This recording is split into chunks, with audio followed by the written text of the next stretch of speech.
Right. Dude, man, your show's gonna be awesome, bro. Your show's gonna be awesome.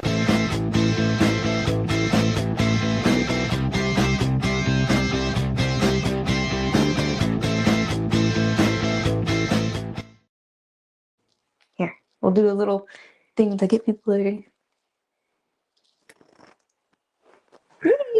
Okay, Tanatapi, everyone. How's it going? This is your boy Little Dog here.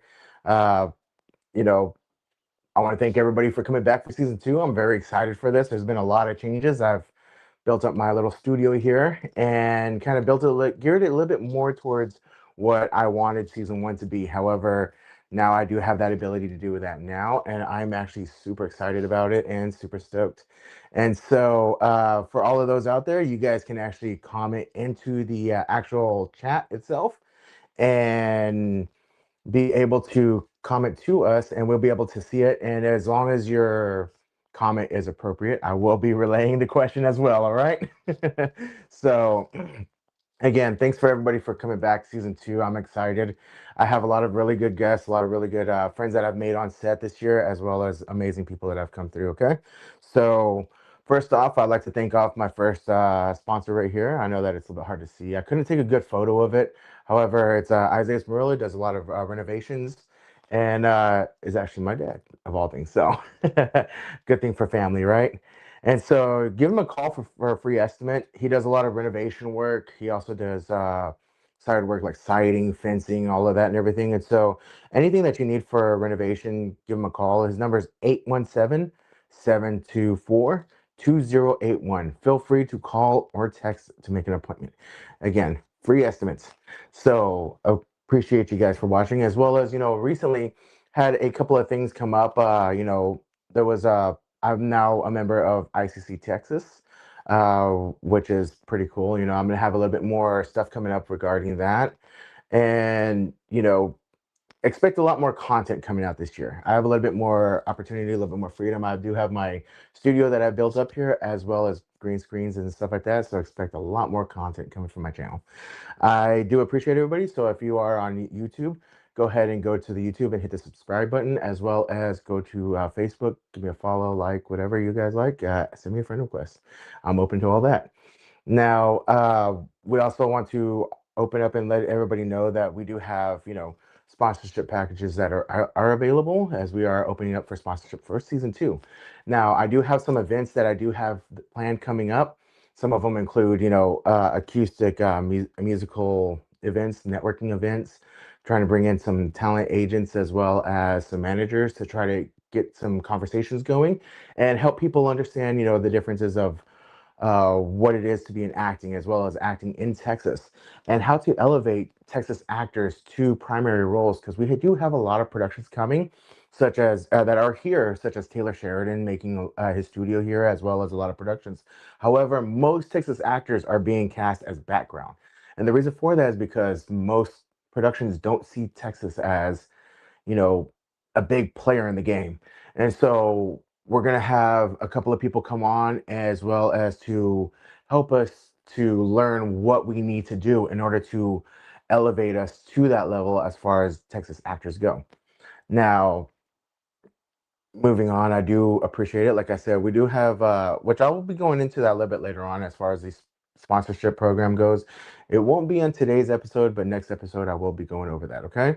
So just so you guys know, the donation amounts are, 50. Let's see. Most of these are for companies, so that way I can, present and promote your companies. All right.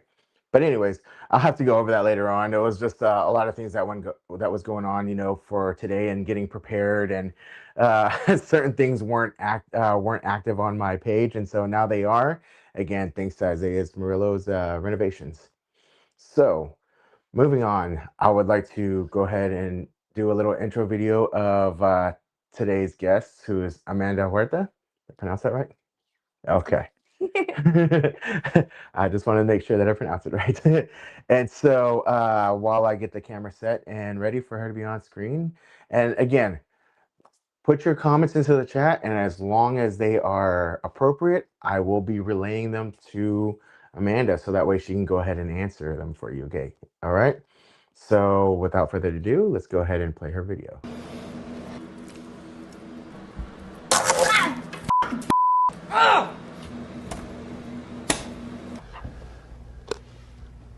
You want to talk outside? Yeah. Let's talk outside. You hate Mr. Claus, don't you? Oh, yeah. Why might that be? It's a fat I think something's trying to get me. Hello? I've already got you.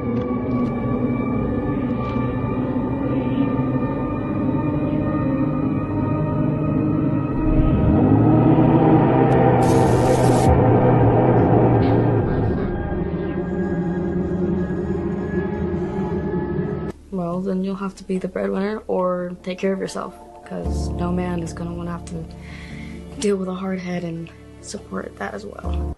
Gracias, hermano. I sometimes forget you're my little brother.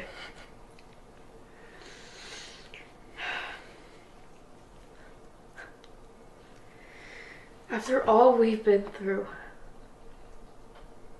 I can tell you're gonna be just fine on your own. Bailey, this is so not okay with me.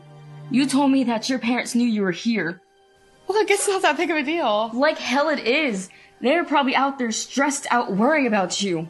I can't believe you. You need to go. Are you serious? Dead serious. You're so wrong for this. All right, and we are back. So this is Amanda Huerta. How are you doing, Amanda? Good. Awesome. Thank you for joining us. Give us a little background to, who you are. Give us an introduction, a little bit about your background. Uh, well, I've been acting for about 3 years now. It's been a journey, a very long journey. But I'm just very grateful for all my friends that I've met and everyone I've worked with because I don't think I'd be here without them. The support that I've had with other actors, actresses, and just people I've met along the way has definitely helped. That is So, awesome. What did you do before you were into acting? nothing. Nothing. No, I was well, okay. I had a few jobs. I worked a lot of jobs. I worked at Chick-fil-A for a little bit. That didn't work too well, so I left. Worked at Party City. That was fun because I got to engage with a lot of the customers and, help them pick out costumes. And Mhm. I just love dressing up, so it's fun. Makes sense. Yeah. But then they closed, and I was like, okay, next job. And I worked at Starbucks, and then worked at Michael's, and the Michael's closed. And I was like, all right, there's some weird juju vibes going on where every job I'm going to is closing. And I kind of got thrown into acting. I didn't even mean to. Um, Nice. so I'm here, but it wasn't like the goal. It wasn't the goal to be into acting. Because growing up, I was very shy. I was very, I don't know, introverted. I never had my hair in front of my face, or always had my hair in front of face, never had it up. Always wore very baggy clothes, big jackets. Never spoke to anyone, never did eye contact, Yeah. nothing. I was very quiet, very mute. I was like the little grudge person in the corner. So big flip. That's actually kind of interesting that you say that because I kind of have a similar background too, to where I was very shy. I was the headphone guy. I'd wear headphones even if I didn't have a Walkman connected to it or, batteries in it, because I didn't want anybody to talk to me. I just didn't know what to say, And so I was nervous. I was shy. I didn't really uh, see myself in this field. And so that's actually kind of cool what was your first experience? How did you get thrown into it? So it's weird, but I love it. I was in high school, and I think it was like my senior year. It wasn't long, and I was in the workshop area because I did theater, but I didn't actually act Mhm, because I didn't want to do art because I love drawing, I love crafting, and I didn't want to ruin it for myself by doing it as a class and then having it mhm. as homework. So I was like, you know what, I'll do theater. I was told you don't have to be in the plays, you don't have to do any of that. So yeah, let's do this. Free credit. And as I'm there, and since I love crafting, they're like, "Hey, we need people to help build the set and stuff. Would anyone be willing to stay after class or after school?" and my at the time boyfriend was at his Smart Leaks area, and I was like, I'm gonna go help out. I know how to use a drill. I know how to like do major like handiwork, so I'm gonna go help build a set. And as I'm drilling away, like zzz, zzz, whatever, my friend Ariel, he comes up to me and he's, we're just chit chatting, and one of this, or no, I think I was 1 year younger than the senior, because our senior, there we go, came up and was like, "Hey, Ariel, like, I don't know what to do. Our lead just dropped out, and we're a week away from our production, like going up for theater." And I was like, "Ooh, yikes, that sucks." But I didn't say anything out loud. I just drilled away. And my friend Ariel, being him, he went, "Amanda can do it." And I was like, "No, no." But me being a quiet mute, I was hair in front of face. I'm going, "No, I can't do that. No, it's fine, I'm good." He didn't take no for an answer, grabbed me by the wrist and said, "Let's go rehearse lines." And I was like, "No, I'm good. I'm good. I don't want to." And we're in the hallway and he has me read these lines and something about pizza face or zits or something, greasy pizza fingers. I don't want zits, something like that. And he's like, "I can't hear you." And I was like, "I know, because I can't. This is the highest I can speak." And he took me on the stage, and for the whole week before we went and did our play, he had me stand there as far back as I could and talk or project to the exit sign saying, "Hello, Mr. Exit Sign," day after day after day. Before school, after school, during classes, it was a constant repetitive thing. Yeah. And I finally got to the point where I can communicate normally. He's like, "Great, but we need you to project." And I finally got there. And after our first performance, and my boyfriend coming up, and my mom, family, friends, people that even bullied me, which is crazy, coming up, be like, "Hey, you did great." It flips a switch in my head, like, "Hey, I kind of like praise. This is so nice. I didn't think people could be nice to me." And so, yeah, from then I was like, "This is great. I love acting. I love doing this, like pretending or putting on a character, not having to be yourself, being able to bring something to life." And I told my mom that I was like, "I want to keep doing this, but I don't like theater. I'm confused. What do I do?" And she was like, "Acting." I was like, "But that's for, people who are already major and big. Like, you can't get into acting." And she's like, "There's some acting classes. Let me look for some. You can try it out. If you don't like it, it's fine." I was like, "Okay." So I go to Fort Worth Actor Studio. Shout out. I love them so much. And they were so welcoming, so helpful. But I only went because I wanted to do voice acting. Okay. I didn't want to be Nice. on camera. I hated being on camera. I was like, "Please don't look at me. Don't, just don't." But they're like, "Hey, we have an acting class," and I assumed that meant voice acting. I was wrong. And it wasn't too bad. It helped me get over my fear, and that's what helped me create eye contact. Because when I was Nice. there, I would never look. And Nathan was like, "Hey, sit, stare at me." And I was like, "Ooh," glancing up down. Finally got to the point where I could like have a conversation, look people in the eyes, not look away completely, or just like stare at something else and talk. So I was like, "You know what? This is interesting. I can actually do something different." And from there, it just kind of spiraled because a different teacher there, used me as an example for, was it Actors Access, and it was for a energy drink commercial, Rockstar, I think. Hmm.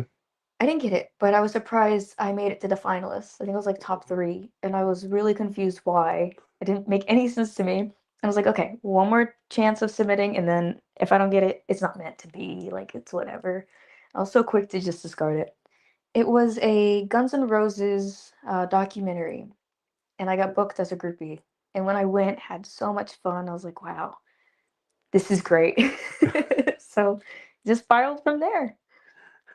That is pretty actually awesome. So you went from making sets to being an actress, and then at first you wanted to do voices, right? Yeah. Can you do different voices? I can, and funny enough, I'm finally doing what I wanted to do in the first place. I just came from Crunchyroll doing a voice. I can't say for what, but That's it was fun. I nice. can't say other things I've already been in because most of those are already out. But what kind of voice? You look at me. Give us just any voice that you could do. That'd be. I think I've heard some before whenever we were on Landman, I think. Yeah. One that slips out a lot, but it's just because I grew up with it, is my Australian side. So, like, if I go into a rampage, I can just keep going and going. But it hasn't been sticking a lot, you know? Yeah. So it comes and goes. But my main one is the child one. That sounds weird to say. The high pitched kid voice. Yeah. They talk like this, and I don't know, just stuff. Nice. That is actually really cool. But other than that, I don't know. Hey, that's actually really, really cool. That's a cool talent to have right there. Makes you very versatile. So that way you could do, of course, little kid ones, Yeah. Australians, And then have you ever done any in your voice as well? Yeah, I've had a Yeah. few. My normal range is a bit lower unless I'm putting it up like this Mhm. so people can hear me. But they typically want me to do the higher voices. Like they've had me as a pink orc. Her name was Mananan, and she had to do a very high pitch voice, which was bad because I was sick at the time, but it worked out pretty nice.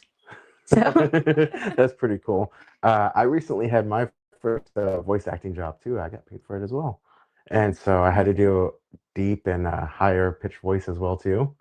And so it's kind of cool. are you It's able to not done say what yet. it was? It's a yeah, it was a student film. They actually paid me for it, and it's called Actually, Pom let's Poms. see. So I want to see I it. don't know. They're gonna share it to me the link whenever it comes out. But yeah, I had to do a very deep masculine voice, and then I had to do like a higher pitch kind of feminine voice as well too. I And definitely want to see it. so it's I mean, it came out pretty cool. They sent me the lines and they said, here are the lines right here for it. If you feel like customizing it, go ahead. And so I felt really comfortable and I actually changed up a little bit of the stuff. And they were like, I love this ending right here. I was like, cool, I'm glad you like it. I was just playing around. Oh, And that's so cool. so, but very much congratulations. How many voice acting jobs have you done? Too many to count? I think counting today, mm, how many times I've gone in, or just how many different How things? many different projects? How many different projects? Okay, that narrows it down a lot more. Because I was like, oh man, No, math. we don't want you to. I know. That's why I brought my book. I wrote down everything I've ever done for acting in here. Oh wow. Yeah, I know. It took forever. My bad. Actually, that's smart. Yeah, do you want to see? Yeah. But I think different types, I'd have to say 70, 20. I have no Wow. idea. That is amazing. You have done quite a bit. Yeah, I forgot to write down one more because on the way to the voiceover, I got a call and they're like, "Hey, we want to book you for this," and I was like, "Yes, yes." I was like, "I'm sure I can make this work somehow."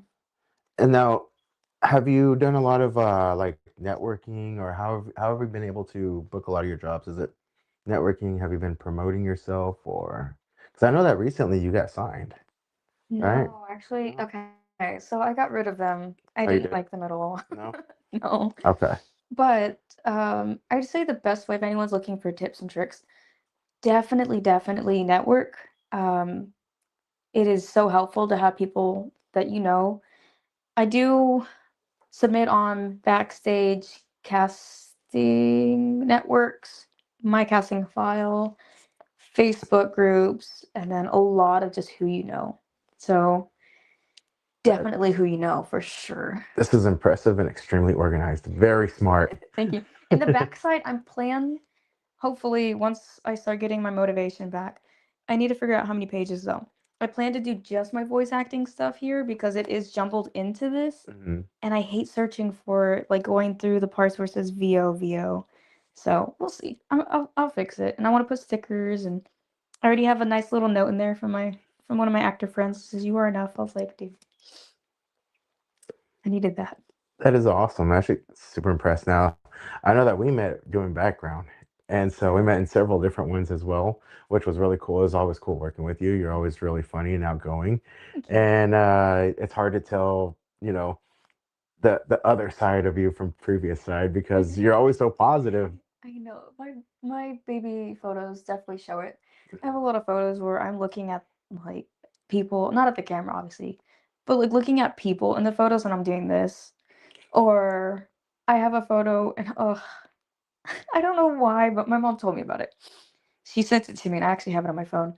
I was in elementary, and we were doing a play thing where we're all in pajamas, and there's a part where we have to drop. And I guess me being me, not dancing the whole time, not doing anything, I'm sitting there like this, not moving. And when they all drop, apparently I'm still there. And in my mom's words, I was so embarrassed and didn't want to participate that I stood there and got the most attention.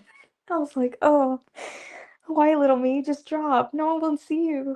But now it's a photo I look back at and I'm like, "Yep, that little girl, that one's me." That is awesome. That is awesome just to see how far, especially, development that you've come and, been able to develop your character and become such an outgoing person. Because even whenever you're in a bad mood, it's hard to tell that you're in a bad mood. Yeah.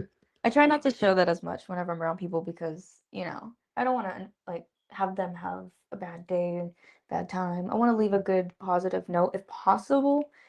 Just just because everything in life is hard, and Yeah, I don't want to be the reason it's harder for someone. So that's always awesome. And so, because I remember a couple of times, I'm like, man, you look like you're such in a good mood. You're like, I'm not. and then a smile like, oh no, I hate life. Crying on the outside. Yes, you never see it. And so that's pretty impressive. Now, what are some of the goals that you have coming up? Like, where would you like to see yourself? Um, Still here, hopefully, but uh, a lot of it's mainly with voice acting because I really just from a young age wanted to do just that because you didn't have to be on camera. You could make a weird voice and no one would know it's you unless you pointed it out. And I don't know, I got my inspiration from like Johnny Depp and all them doing a lot of Tim Burton things, Yeah, especially Corpse Bride. So I that's say true. I'd love, love, love to do more voiceovers, not just for Crunchyroll, which is lovely. I'm so happy for them. Like, so happy they said yes to me. But I'd love to do some claymations. That is a huge goal of mine. I'd love to do some claymations Yeah, because I always find it so fascinating and watching like the BTS of how they do it, how long it takes. It's just it's insane. And I would yeah. be so grateful, so honored to be a part of that because that process looks crazy. It does. I've seen some of the BTS on that too, and I was like, man, it looked like from the movie you'd think that it's kind of quickly, but then it's Oh, like inch by inch, basically, that they're moving. I can't. I don't have the patience for it. Yeah, I don't have the patience to put all that together either. I wouldn't mind doing voices for them, but I can't. Yeah, I don't think I could either. They'll be like, "Hey, why'd the arm go from here to there?" No. I got lazy. I got tired and wanted to rush it. Okay. He glitches, guys. It's No one like could do those. it. It's like those ones where you flip through and somebody has the patience to draw on all those Oh my doodle. I never goodness. had patience to do that either. I tried, like I said, tried. Mhm. Um, Maybe 5 pages in, and I gave up. It was just a stick figure jumping. And it doesn't bend, it doesn't move, it's just going, it floats.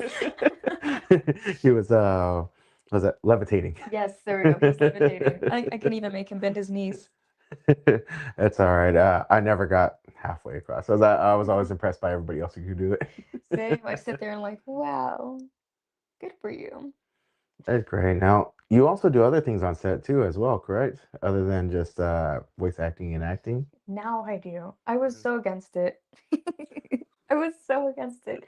I was like, don't ever put me back there. But I was like, but do tell me about it because I want to have more like empathy and more understanding for people on crew because, I don't want to be on set and have this thought of, well, what's taking them so long or any of like nothing bad.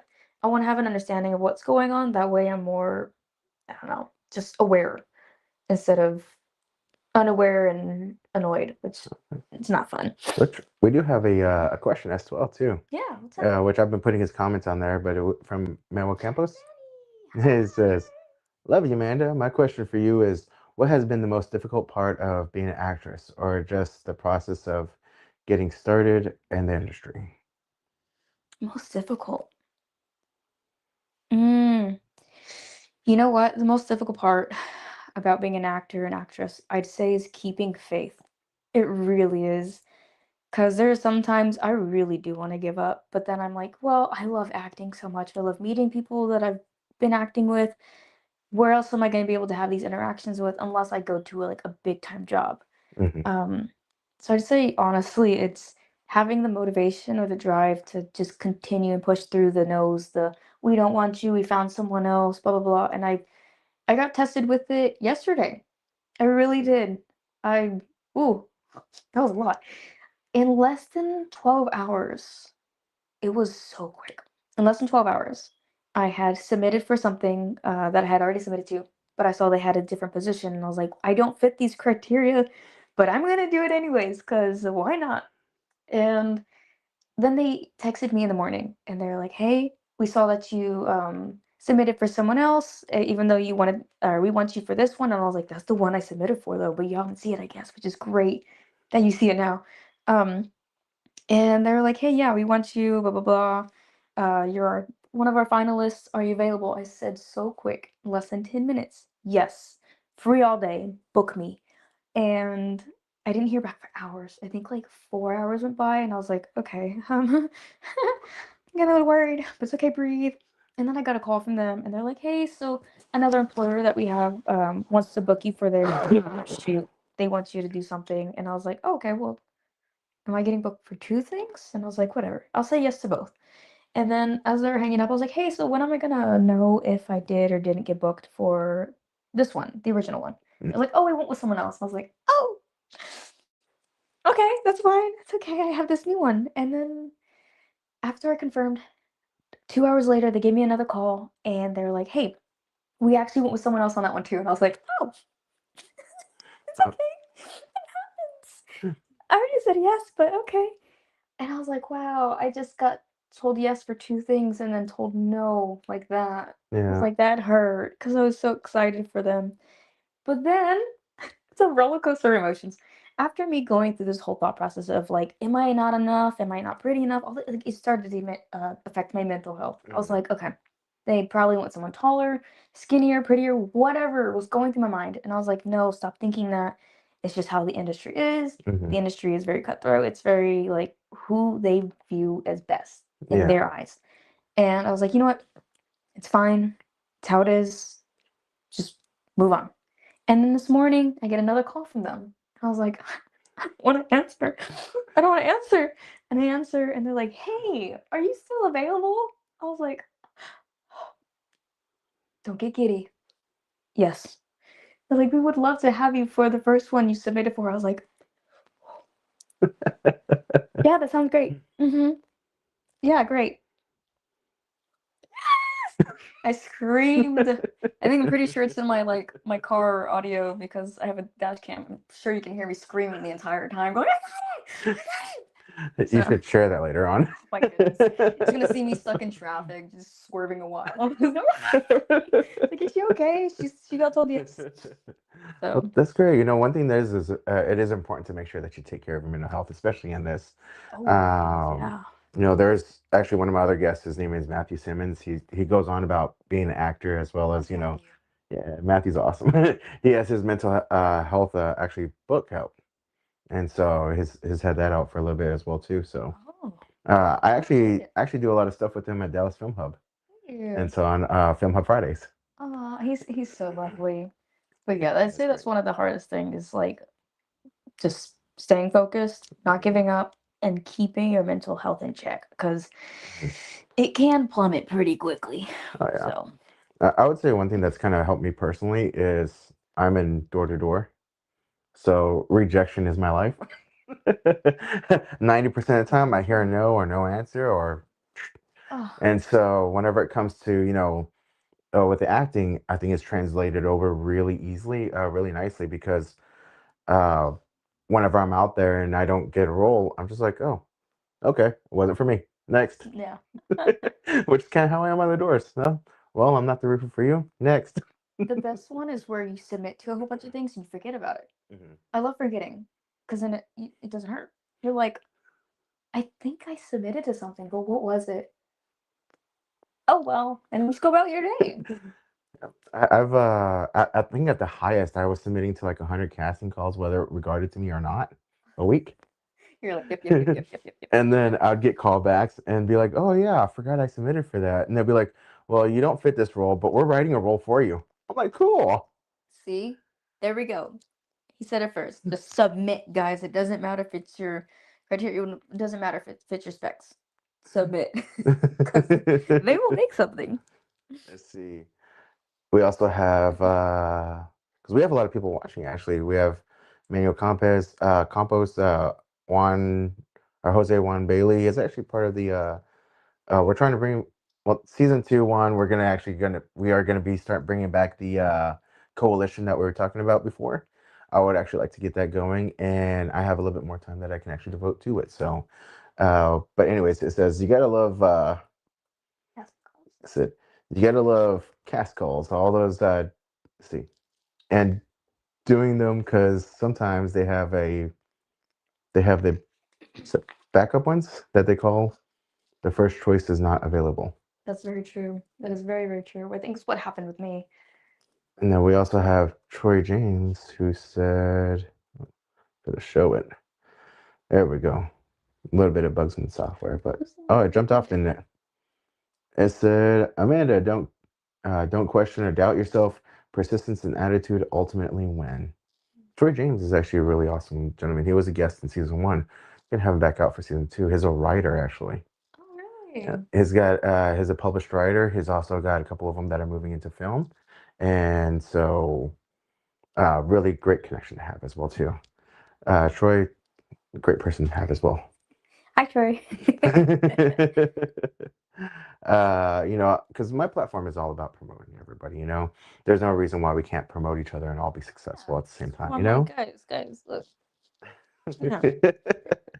And then Juan said, acting and modeling normally go hand in hand.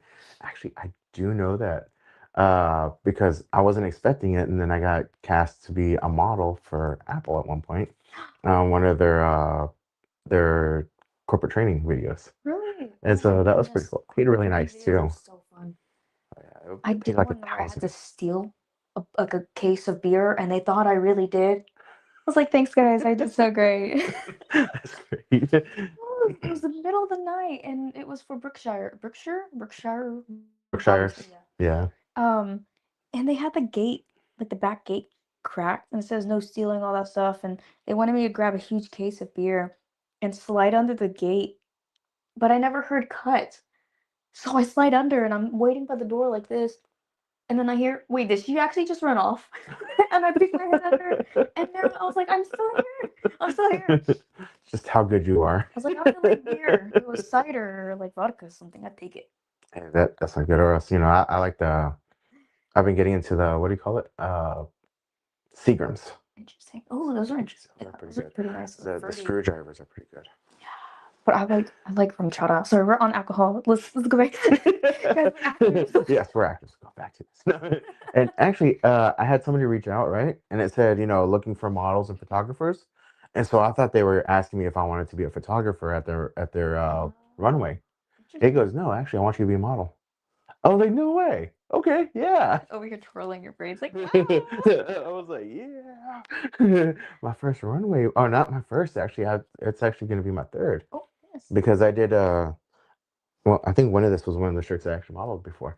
But I did a couple of Native American ones that one was at the YMCA, another one was like a little competition kind of thing that, of course, I didn't win because it was my first time doing it. But it was over at the at one of the powwows that's in Dallas, over at the AT&T Arts District. Oh. They have some every year, so I'll be sharing a lot of these events on my page, so that way we can go ahead and plan out and go to some of these events because we need to bring a little bit more attention to that because a lot of people don't know that there is an indigenous presence here in the DFW area or how many powwows go on, and there's a lot that go on here. Yeah, well, once I get my color back, maybe. Your color back. I'm in my winter coat. This is my winter coat right now. Gotcha. It used to be so dark. I do remember that. Yeah. I've had so many people ask me what I am. I'm like, right now, it's whatever you think I am. Later, it's whatever you think I'm in. And so that's funny. Here's one of my friends right here. I was actually on his show recently for the radio on KNON. It says, other than meeting me, what is the other time you fanboyed out over somebody? I guess that was that geared toward me. So I got to meet Dennis Quaid. He was pretty cool, but I think the one that I actually kind of liked a little bit more was Billy Bob. Billy Bob he's sweet. Yeah, He's whenever we were filming, he walked down. He was like, "Good to see you, buddy." You know, they tell us not to talk to the actors, and so I was like, "Oh, I wanted to say that's awesome," but I was like, I know. It's scary though. It's because to me they like me and you. They're just "Yeah," people. and that's how they like to be viewed as well too. Most of the time, there's a few of them that have like a god complex. Yes. Uh, Yes. Uh, sure you've come across some. I've oh come yeah. across a few as well too. Uh, And but there's some of them that are really really cool. Like Dennis Quaid was cool, Billy Bob was cool, and I was whenever I was sitting down because I'm viewable in episode 4 of season 1 of Landman. guys, did you hear that? Go check it out. And the guy I was sitting across, I was like, hey, Billy Bob talked to me yesterday. He was like, hey, good to see you, buddy. I was like, I was so nervous, I didn't want to get kicked off the set. I just gave him a thumbs up. And he was like, no way, did he really? I was like, yeah. He's like, no, he didn't. He come walking by again. He goes, oh, good to see you again, buddy. And I was like, and he was like, he really did talk to you. And then you go, Sam. So Billy Bob Thornton was pretty cool.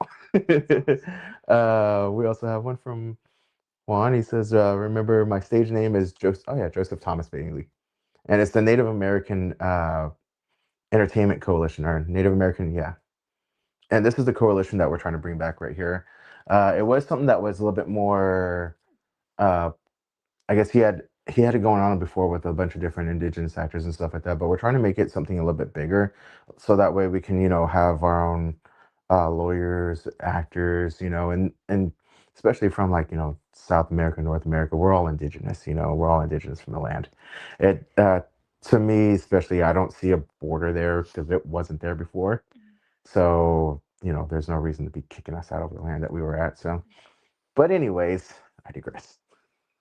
But that is it right there. So we're gonna be discussing that a little bit more, trying to get that actually going. And so, anyways, Joseph, I do want to get that going this year. That way we can create it, keep it going, and be able to create a safe space to where indigenous background as well as main actors, anybody that's in the entertainment world can have uh, I guess the correct wages, stuff like that, paid correctly. Not only that, kind of almost come together as a coalition, basically, not a union, but a coalition. Careful. That way we can take care of each other. Yeah, we don't want to say that, especially we're in Texas. Texas is not pro-union. But that also gives way for like actors such as us, where we're able to act on independent films and not have to worry about them saying, "Oh, you're non-union, you're not going to get to do anything here," and it kind of opens us up so where we don't have to join a union to be on some of the bigger projects too. I've noticed that as well. And so there's some other ones that have gone micro SAG that use non-union actors, and it helps with building you up so that way you can become union eligible. Interesting. Which I've heard here in Texas is a lot more beneficial to be eligible rather than part of a union, so that way you don't have to only take union jobs. So You'll definitely have to share this to me once we're done, because I'm intrigued. okay, and I had another episode with Chris Siegler on, and I'll have him come back on as well too, and he can actually explain a lot. Chris Siegler is the one that the Anderson County film that I'm part of. That he's the one that directing it. Yeah. Okay. And so not his directing, well, I guess he's the writer, he's the creator of it. And so, but he was also Randy Savage on not this past year, but the year before, Super Bowl commercial on the Bosch with Antonio Banderas. Oh, I don't know if I've seen that, but do they have it somewhere? Yeah, we can. It'll be on YouTube. I'll show it to you afterwards. Okay. But there we go. We are bringing back NAEC since having more experience on what to do. We were the first ones of our kind when we had started back in Portland, Oregon. So yeah, pretty cool thing. And I like the idea of it because I've been talking to other indigenous actors as well, and Latino actors who are indigenous, basically. They just been given a different title. Anyways, about it, and it's definitely something that everybody wants to see happen. So we're just gaining steam, see if we get you involved as well too. Trying to get a couple of larger known indigenous actors involved as well, just so that way we can kind of have some major representation for it. Right, have like a little bridge or like a gap to go through. Exactly. Put your foot in the door at least. For sure. And so, but anyways, coming up now, have you ever thought of directing anything already? No. No? I've been writing some stuff and it's pretty hard. I don't think I could. My brain works weird. It jumps everywhere, so I don't think I could stay on a actual path with a storyline. I'd be like, oh, what about the? Oh, wait. But what if it was like this? I'm like, wait. But if I'm like that, it's just gonna be all over the place. Like, what's going on with this? Well, you think it'd be perfect because if you've seen the way that we film, sometimes you film the end at first, sometimes you film it at the beginning, sometimes My w- storyline just wouldn't add up. you what just kind of film it story is and then this? put it in order. No, I'm just playing. It'll work out eventually. No, I'm just Yeah. playing. That's why even like at the moment, I think what I'm writing is more of a kind of a comedy skit because it can be all over the place, or skit comedy, I guess you'd say, but I don't because know. it can be all over the place with one main focus. So Yeah, comedy I feel like could be a little easier if I tried to do that, but this sounds really depressing, and I promise it's not. At least I didn't mean for it to be. Um, there was one idea I had, but I don't know if I can execute it or how to go about it.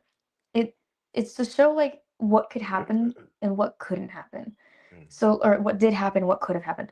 So it would be like a split screen on top and bottom, however you want to frame it. I feel like that'd be better. Where it goes through life, what's going on now, and if someone didn't say a certain thing, didn't say a certain or didn't do a certain thing to you, how your life would be if that didn't happen. And I base it off of like growing up being like heavily bullied and harassed for my height. It makes me wonder like how different would I be if no one treated me as like a circus freak or different, treated me like a normal person. But then I'm like, well, I know things happen for a reason. But I'm just curious. yeah, So I feel like that'd be an interesting storyline to have. But that is I one don't know thing where I I'm making noticed that. Maybe collab or something like that. I hope Yeah. we'll focus it out, okay? But I noticed that is actually something that you brought up whenever I first met you, and I see that you kind of lean into that basically attack that insecurity first. I think it is, Yeah. I and so do not like my height, but I'm learning mhm. to live with it. Learning. Getting there. Well, Oh, I never saw it as a problem, and I didn't, I was like, hey, you're just another person as well, so. thank you. And so, but I think it's pretty cool. Anyways, we also have actually, this is actually a difficult question Yeah. because I remember that you tried to explain it to me one time, and it was, what is your cultural background? I have no idea. Um, you know what? I'm like a mystery ball, mystery package thing. I really don't know. I know for a fact I did the whole DNA test thing, but it showed too many things that I kept scrolling. I was like, okay, I'm not gonna remember any of that.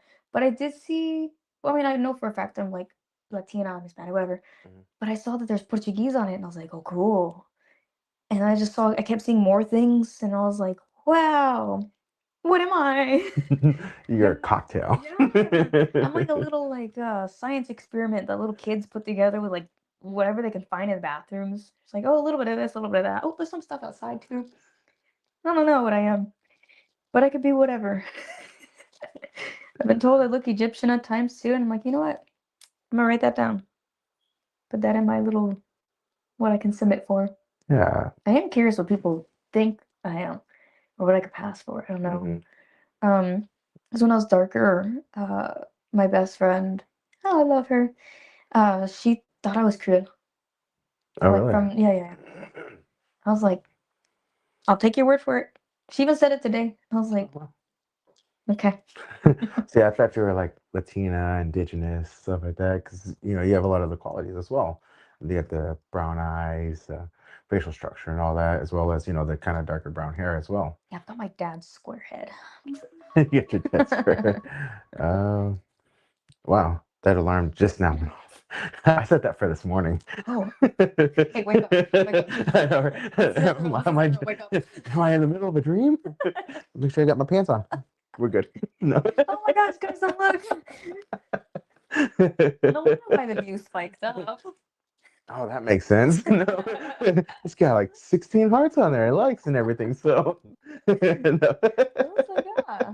Anyways, it says if you could break through and become a common household name, what would you prefer? The Feather and Leather films, or would you like to be able to be in a variety of films, modern comedy, drama, or even a romance?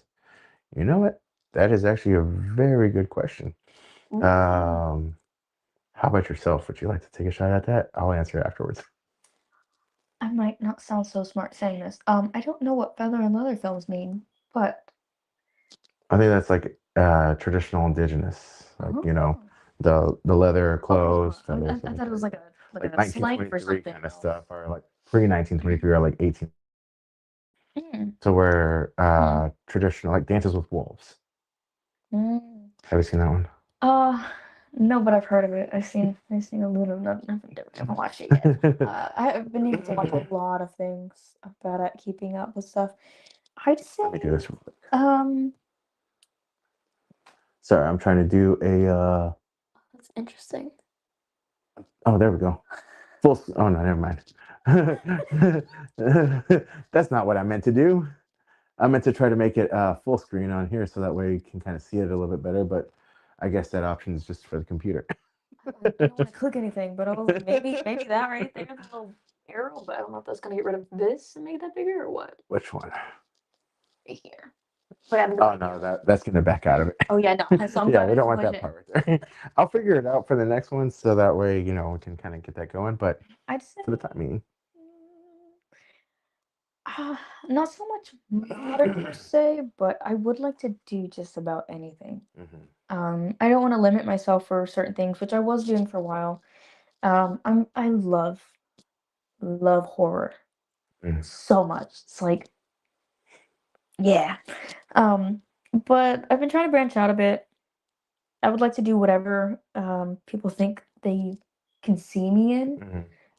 If they think I could do comedy, then I'd like to see if I can attempt that.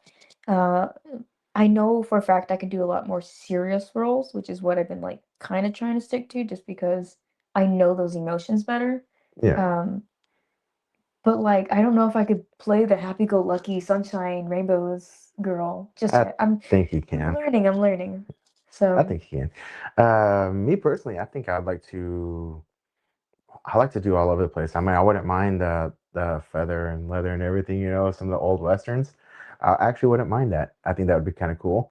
I personally like horror myself as well. yeah. Had a couple of horror films that may be coming through, may not. I don't know for sure yet. I was like, subtle drop, what's going on? We'll see how it plays out. Depends on. I think they're going for whoever is gonna fund it, but may have a couple of big names attached to it. We'll see how it turns out though. So whenever the time comes that I know for sure, then and I know I can make an announcement on it, I'll probably do that as well. Just kind of share a poster or something like that. Now, one thing that I saw that was kind of cool was I think I went to a different comment. One thing that I saw that was pretty cool was well, that poster that you shared. It looked kind of horror-ish. Wait, which one? Oh, wait, I don't know what I sent you. Because I have 2 horror posters, and I don't know which one I actually sent. There was one of them where you and I think the director were holding up, and you're on the cover of it. That one was a really fun one. Oh, so I didn't think I was gonna get that. Well, I don't think I'm gonna get anything, but like that one I really didn't have any faith in. I called my sister right after, and I was walking around the campus, and I was telling her, I was like, "Hey, I don't think I'm gonna get this." She's like, "Why?" I was like, "I don't know. I blacked out. I don't know what I did." Which happens a lot on my like in-person auditions. And I recorded my recent one too. I had to re-watch it, and I was like, "Wow, I don't remember doing that." Cool. Okay. In person is very difficult. It really is. It's just like I don't know. It's nerve-wracking because there's someone here, someone there, and there. and then they have the camera in front of you. They're like, "Do you mind if I have this in your face?" I'm like, "No, go for it." Look at my nose. I don't know. Look at my face. So, Yeah. but that one was a fun horror one. That one definitely sticks out in my mind. Very grateful for that one because it helped me realize what I really want to do for characters. Mhm. Because I didn't think it was going to get submitted into any film festivals. I thought they were just doing it for a project, and they probably told me, and I just didn't hear it. I don't know. But when they're like, "Hey, we submitted it," I was like, "What?" Nice. It's like, I don't know if I have faith or not because I don't know if I did good, but that'd be cool. And then they're like, "Hey, it got entered into one of the festivals." I was like, "You're lying." Nice. Which film festival? it it We'll update everybody when we find out. I remember screenshotting it because I was like, Yeah. wow. That's pretty awesome though. Congrats on that one. Yeah. And so, that anxiety is real though, because I know that I've been doing stuff like it, even like for like Anderson County. I get real nervous that I'm not going to do a good job at it, or that I didn't do a good job, and they're like, "You did great," and I'm like, "Cool." Like, did I? Did you watch I hope I it before me? did. And so I'll be asking everybody. And, like my mom came down there with me to. She drove me down there this last time, and so it was so that way I can kind of prepare and make sure I was ready. So thoughtful. Right. Having good support system is helpful. My family's been there for me too a lot here recently, so especially with a lot of my acting stuff. So and I like that. quarters, place to stay like this right here. This is on their property and everything. And so I'm really appreciative of them. But whenever I went down there, I went and I asked my mom. I was like, "Did I do okay?" It's like, "You did really good. Everybody was talking. They said that you're doing amazing." I'm like, "Cool." It's a little surreal because for me personally, I haven't had any acting classes. That's amazing. And so all of my stuff comes from sales experience. Because you know, I have to bounce off of the person next to me. And so everything that I've done is like it's scripted on my end, but it's improv based on the person on the other side of the couch, So you've the been other getting side of your the table. free acting. I've been getting my free acting classes that way. You gotta, and then I've always done something that's not exactly there. And, you gotta have them form emotionally with that sale. If it's not, if they don't feel like it's their decision or, for the most part, I'm a soft closer. I don't force people to make decisions. I'm like, here's the evidence. This is what I suggest, but I'm very real about it. But at the same time, I do want them to feel the pain of, hey, if you don't do this, this is the consequence of it. Yeah. And so I've seen that it's translated over to acting very, very well. And I'm just like, man, this is pretty cool at how similar it is. The rejections, the ups and downs of the industry, because I'm 1099, I'm self-employed. And just everything that's been going on. I'm just like, everything that I've done has kind of led me to this because I never saw myself as an actor. Even my first experience in front of the camera was this little film that we did in high school called The Goatman Prophecies. And originally, I was the camera operator. Oh. And our lead came in, and he was like, we were like, "Okay, so here's what you got to do. We're gonna film you." He's like, "Wait, I got to be on camera." We were like, "What do you think a lead actor does?"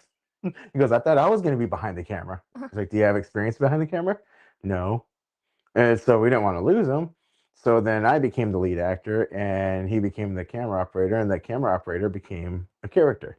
Interesting. And so we kind of Blair Witched it. Ah. It's very improv-y, very cheesy. But apparently I'm sleeping again. This is the craziest dream ever. I know, right? It's a very good dream though. So it's going good. I'm fully clothed. I'm having fun. I'm not naked, which is great. Guys, it couldn't be any better. Exactly. And so uh Jose did ask, or Joseph did ask, sorry, uh how long you said you were acting for? That was 3 years, correct? About 3 years. I started May 2022. Yeah, May 2022. I think that's 3 years. I have no idea. I'm bad with time and math, so if you know. So, It's one of those dates. I know it's between 3 years or so. see, all I know is my first time actually on a set Yeah. was for Bass Reeves. That's what my memory was.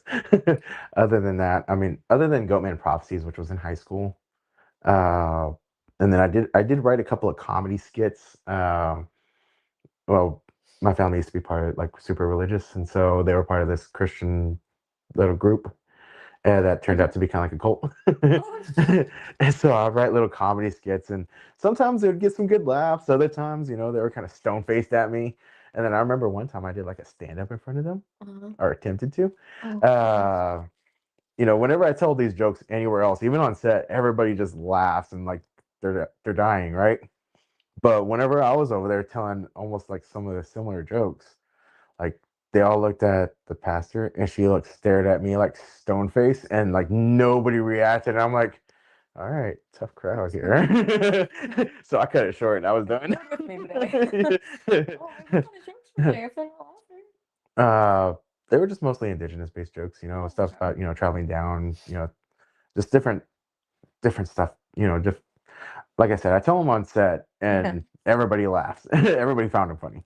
It was just, they weren't exactly pro me there. They were kind of very biased over there. And so very glad that, I was able to get out of there because it was definitely a confidence killer. And for the longest time after that, I actually didn't do anything that was outgoing. I was like a maintenance man at an apartment complex. I didn't really have to interact or talk to anyone. That sounds great. Yeah, right.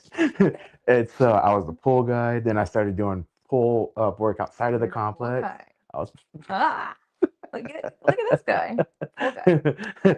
I've done a lot of stuff. Not pool boy, pool guy. Kind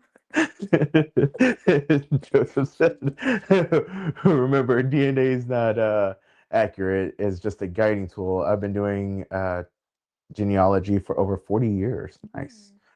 Probably somebody that might be able to help you out there. I was gonna say, if you know what I am, please let me know. Because every time someone asks me, I just go, I'm ambiguous. Which is pretty fair enough because I did see a video last night where they submitted the DNA of a lizard. Oh, And it came back with a whole bunch of different countries that it had the DNA of, and I was like, "Dang, it's basically all the races." I want to be like that lizard. You don't know where it's from, but it's just it has a foot in everywhere. Nice. It's welcomed everywhere. It's welcome everywhere. Lizards aren't welcome everywhere. There's some people who are afraid of lizards. My sister is. Really? Yeah, hates them. I love them. They're so cute. Oh, Yeah. Actually, geckos. Jasmine, she actually wants a lizard too. She wants a. I think she said that she wanted a horned frog. Oh my goodness. Yeah. Those are cute though, because sometimes they kind of hurt. Every time I see an iguana, though, I can't help but think of hearing like Cheech Martin's voice. Interesting. Okay. It was Beverly Hills Chihuahua. Yeah. So now I can't go without seeing an iguana and kind of imagining it talking in that accent and voice. So I mean, I get it. Once you see something in a certain voice, it's kind of hard not to see it. Like when I see pugs, I think of the pug from Men in Black. It's like AJ. That's so cute. He's like, you gotta be an alien. He's like, speak for yourself. I was like, dang, it wasn't the guy he thought it was. Now, do you actually know some other ones like martial arts or anything? Martial arts. Yeah, because I went to a couple of like stunt classes, but I don't know if I know martial arts. okay, Jesus. he was saying that you should try out for some martial arts films. It's a film where everyone is kung fu fighting. We were just talking about about stuff getting stuck in your head. That would be fun. I would love to do like some fighting ones. I just want to do stunts. Yeah. Like I said, I went to a couple of stunt classes and they were fun, but don't know how to explain it. I That's definitely how- remember getting whiplash, for sure. Mm. I was hooked up to the harness, and it was one where I got yanked backwards, and I have the video, but it's like really choppy because I didn't edit, and I was like, ugh, this looks poorly edited or just poorly filmed. I don't know, but I get like hit in the face, and both my shoes come off. Yes, I did it on purpose. Both my shoes come off, and then my hair flips everywhere, and I go through a whole bunch of boxes. But when it happened, my neck went like that, and I was like, wow, it's like a car crash. So I mean, Ow. they didn't tell me to brace. They didn't say when they were gonna go, no countdown or nothing. So I just went plunk. I was like, oh, I didn't get time to like. I guess you could say it looked very realistic. What's it? Method actor. A method actor. Yes. Yeah. Yeah, I like I have a background in martial arts actually too. Yeah. Yeah, well, growing up, my mom actually taught me how to box growing up, and then in high school, I wrestled. I actually lettered in wrestling, and then afterwards, I did Brazilian Jiu-Jitsu, learned Muay Thai, and then also learned a little Shito Ryu for a few years. Wow. And so I actually like it. I'm trying to get back down to my old fight weight, which is around like 200, 215, I don't know what that means, but okay. 215 pounds. A lot skinnier than I am right now. If you tell me the certain weights, I'm gonna think what the weight looks like on me, and I know it's not the same, so I just don't think I'm of it pretty sure anymore. you would look like a marshmallow. I would be so proud. I would look like what's her name? Veruca, not Veruca. Violet Beauregard Oh yeah. would look like a little blueberry. Would be great. Yeah. Well, for me, I was pretty jacked at that time. And so that's what I'm trying to get back to. I guess 5-10% body weight, somewhere around there, I guess what it's called. So, but I used to fight. I enjoyed it. It was kind of fun. Kind of fun. It was a lot of fun, but I'm not in favor of getting hit in the face anymore Yeah, I don't. Good. or having my arm wrenched out of place too much. So, my knees aren't as strong as they are, which I still play Choctaw stickball every Sunday, which is very physical, but it's not, just straight up Sorry. Which version were you singing? Dua Lipa or the original? No. I would assume the original. I don't remember doing it. She. Yeah, she actually almost every one of her songs, and I've noticed this. Almost every one of her songs is a remake of an older song. Interesting. Even the one with that actually has Elton John on it is a new version of Rocket Man. The original song is Rocket Man. I'll have to go look through her album. It's Yeah. crazy. I didn't notice that. I didn't notice it till more recently. I was like, wait, there's an original to that. There's an original to that. There's an original to that. I'm like, wait, she does almost nothing but covers. And she's very known too. That's crazy. Which is kind of cool. I mean, the industry's changed a lot. I mean, like you got like lip sync competitions that go on now, Yeah. and Milli Vanilli and all that. They got basically, I guess crucified for for lip syncing in a concert, and now you got competitions towards it, and just about every musician does it now. And it's just like, man, I mean, I'm pretty sure every musician was doing it back then as well. They just happened to get caught. Yeah. But now it's not like, hey, it's a huge deal anymore. It's just like, oh yeah, we expect that. Norm. Just like, most times you can't even do a concert without without having a computer and all these other things, because even rock concerts, they have other sounds in them that, are in their tracks that isn't made by instruments. So crazy that the age that we live in, technology. Yeah. It's a blessing and a curse. Let's see. He said, as an actor, I normally do my own stunts, and apparently I have a baby face. The dumbest baby. Dr. E. Gosh, wait, I could be mini me. We just need the cat. No, the hairless cat. I like snakes. Anyways, how was your experience? I want to circle back because I'm interested in checking out Fort Worth Forward that studio. Actor Studio. Yeah, how? Yes. And so, Uh, Which classes did you take? Because I was looking at some of them, mhm. and I saw that the boot camp's coming up, which I'm Yeah. interested in taking. I was gonna take this other one that was uh the script analysis, Mhm.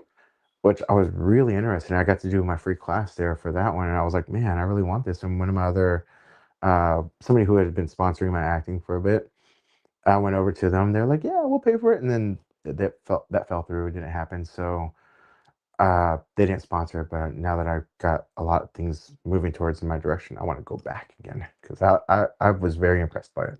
Yeah, I've been wanting to go back to acting classes too. There's been a place I want to go to, and my friend Manny's been trying to get me to go. And I promise, if you're still watching, I'm gonna try. I just need money. I'm still trying to save up at least $700 for a demo reel, which is gonna take a while. But for the classes with FWAS, and since they moved studios, because it was at a very small studio, Mhm. but it was secluded. I kind of liked it. They moved to Blanc Studios, I think it was called, but they're still FWAS. Um, I did Intro to Acting with Nathan D. Myers. He's very lovely. He does talk about his experiences a lot, which is great because you get to have like insides and see what like the thought process is, and he's been in a lot of big things, which is great. Um, let's see. I've done on-camera auditioning with Travis, which was interesting. Because I did a lot of this in 2019 before giving up and then going back in 2022. Um, let's see what else. And then acting fundamentals. I think yeah, acting fundamentals with Stacy Sheffield. That's kind of where I got my kick into this. It's because of Stacy. So that one was a really good class. He was very informative. Um, since he kind of used me as an example of things, it made it easier for me to learn because I feel like if I'm a hands-on learner, if I'm not being taught it with like in person or if someone's not using me with as an example, something like that, out of my mind. Another one was Cold Read Bootcamp with Sarah Hughes. Um, that one was a nice one as well, and script analysis with Delitha again. Oh, all levels scene study with Jason Davidson. Nice. So I've done a few of their classes. I think I've done 1, 2, 3, 4, 5, 6, 7, 8 classes. And they're very hands-on at times, which is lovely. They do have you go up and certain classes they'll have you do like a scene or something. You can have that for your demo. Nice. So it definitely check them out, let them know. I told you about it because I missed them. I just haven't had the money to go back. I understand. Realized that was covering the mic. My bad. Yeah, definitely check them out. Yeah, that is something that I'm very interesting because even off the first class, I was very impressed, by some of the techniques that because it was Sandroid that was teaching the class, and whenever I was looking at it, and sorry, I know, excuse same. But mine's allergies. I'm like, hay fever's going around right now. don't say that. Just a warning. No, but I was very impressed by the class. I was looking through it, and it gave me things to think about that I never thought about before. And I started looking back at some of my other auditions, even the ones that I got, and I started doing that to all of those ones, just off of one class, what I learned. And I was like, man, I know that I got it, but I could have did so much better job at it. Yeah. Other ones like the ones that I didn't get, and I'm like, I could have did this right here, and just said it, did something completely different. I was like, man, this is actually really cool. Another one, are you familiar with Ronnie Hummel? Yes. Oh, I love her. She's awesome. I owe a lot of my stuff thanks to her. There's another class if you're interested. Yeah. His name is Pierce. Let me see where it go. But he's amazing. I did an audit class where you sit in and all that. Mm. Um, Pierce Bailey, Onset Acting Studio. Whenever I was there, he was doing a lot of like I said, hands-on things. Mhm. And there's two actors just doing their thing because they were doing an audition for some agents. I was surprised. I was like, whoa, Nice. cool. Because he was right there in their face, watching, looking closely at like body movements, the language, the tone, the facial expressions, and he'd stop it and be like, wait, go back.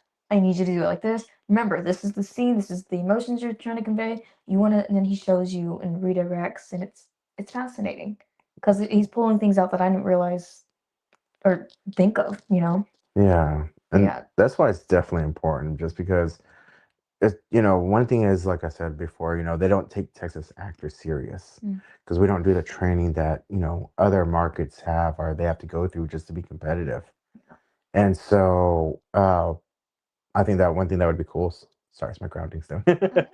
um, I think that one of the things that I would like to do is to get to the point where I'm training constantly as well, getting better at my craft to where I can be considered, for Taylor Sheridan, as a primary or anything like that. I think that would be amazing just to try to bring our market up like that, be part of the newer generation that, we could all do that.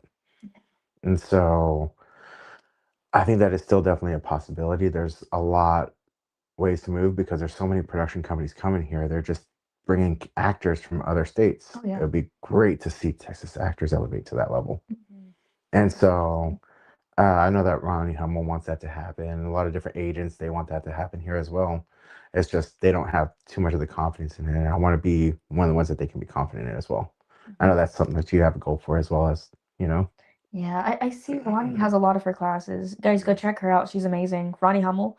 Ronnie Hummel Productions. Ronnie Hummel Productions, yes. I see her posting about her classes, and I'm like, "Ugh, I want to go so bad, but I just haven't found time in my schedule, and I don't know. I've gone Life to one situation. of her workshops, which was really awesome, and I got to meet Linda McAllister, Okay. as well as I want to get his name wrong. It's been a while since he's been on my show, but he's the director from Vindication. Flaherty. Yes. What? His last name's Flaherty. Flatter, flatter. I Flaherty. never know. I'm bad at pronouncing. See? Ah. The only way that I kind of figured that I was saying that right, he did tell me before, but American Pie. I'm It's so one of the grateful for last him names on there. too. So grateful. Because His- thanks to him, I got to be in it, and I was like, oh, I didn't think you guys would actually like me. with his whole busy schedule, I was very appreciative of him coming on my show. And actually, Ronnie Hummel's been on my show as well too for season one. And so she's just really incredible. She's really awesome. Very good at, I was right. being supportive. Jared. Oh, Jared. Flatter. I knew Flaherty. There we Flair. go. Oh, Flaherty. I don't want to butcher his last name, Neither do I. but I knew that it started with a but I didn't J. know if it was O. Jared is so sweet. When I went to the screening, is that what you call it? Yes, the screening Mhm. for Vindication, he was just so kind, and I didn't know what to do, so I sat in the way back. Like, like I said, I like my corners. I sat in the way back in the dark, away from everyone, all the main cast and all that. We're in the front, of course. And then everyone whose background was scattered wherever, Mhm. in the middle primarily. And I was like, I don't know where to go. So I was like, I'm just gonna sit in this corner and I'm watching it from here. I'm like, wow. And then he walks up and he goes, why are you sitting here? I was like, oh, where am I supposed to sit? He's like, go sit with the cast. I'm like, with the cast? He's like, you're part of the cast. I'm like, I am. That's right. I don't know. But he was so sweet because him telling me to go there, I definitely wouldn't have felt very a part Mhm. of it just because I don't know, I'm weird. And I don't know what to do. So he's very kind, very sweet, and I'm glad he gave me a chance to do the Vindication Mhm. season. Season- Dude, my mind is like, You're just gonna have to watch all the seasons to find her, yes. right? So just watch. I think it's them on all. Pureflix, I think. Let's see. Joseph's been posting a lot on here too, so I want to get back to some of his comments before we get lost in some of the other ones. It says oh, that's Babyface. Says Amanda, being an actress who also does their own stunts, are you good? Are you good at? I think he meant theater. Am I good at theater? I have no idea. I'd like to say maybe that's where I started was theater. Funny enough, like you said, you did videos in your school. For theater, we had to do one as well. It's on my YouTube. I got rid of it. You won't find it. I could pull it up, but It's so cringy. Um, yeah, so I don't know because I've only done 2 plays where I Mhm. actually had lines, actually said something. The rest I'm in like background for James and the Giant Peach, is random stuff. Just a lot of background with that. But I don't know. That'd be interesting to see. I'll show you my cringy video that's still on Yeah, YouTube. I'll show you mine. It's a horror film, funny enough. Oh, nice. Yeah. Here's another one. Says acting classes from respectable instructors has always been hard to find here in San Antonio. Oh, in San Antonio. Yeah, it's down in San Antonio. Uh, I got to actually meet him down at an event down there. I'm not going to promote the event because it wasn't that great of an event. Okay.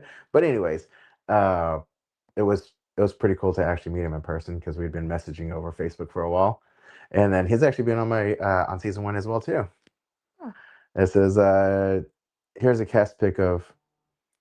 I can't see the cast pic, brother, but we'll take a look at it later on. Okay.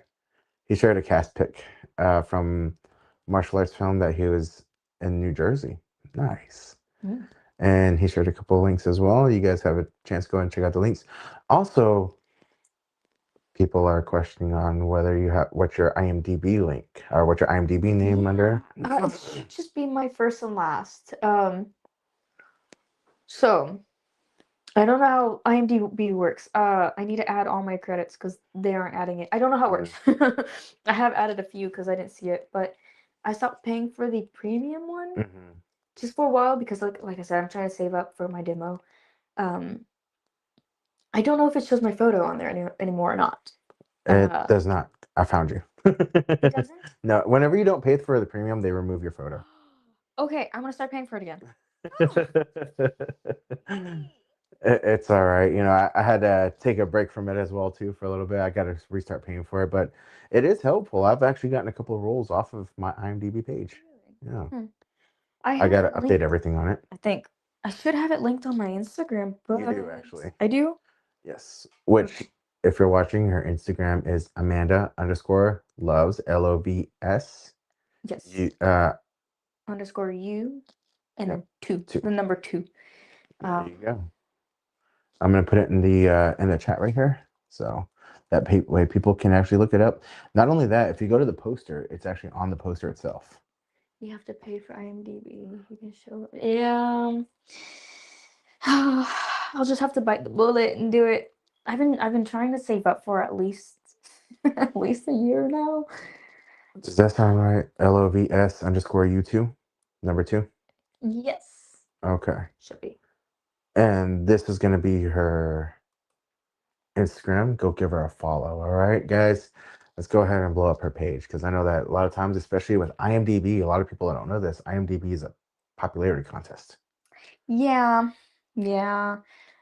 I also need to start making a new Instagram. I don't know if I want it for personal or just for acting, which one yet, but I know I need to because a lot of my photos on my Instagram aren't exactly about acting.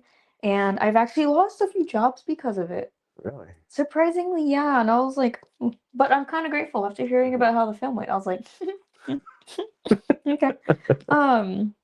Yeah, I was really surprised though. They said that what I post doesn't exactly look like the character that would be like that. I'm like, well, first off, Hmm. the character Interesting. you're trying to cast me as is like this like mean bully. I was like, I've been the bullied, not the bully. Yeah. It's like I don't really know how to portray bully because I don't want to inflict pain on others in any type of way. So I don't even know if I could do that for acting. I could try, but I'll sound like I'm making fun of them. 'Cause I don't Apparently know. what a bully does, isn't it? I guess. I mean, like making fun of a bully, how they, Okay. I guess it could work. But I was just like, oh, it's kind of okay. I get it. It's fine.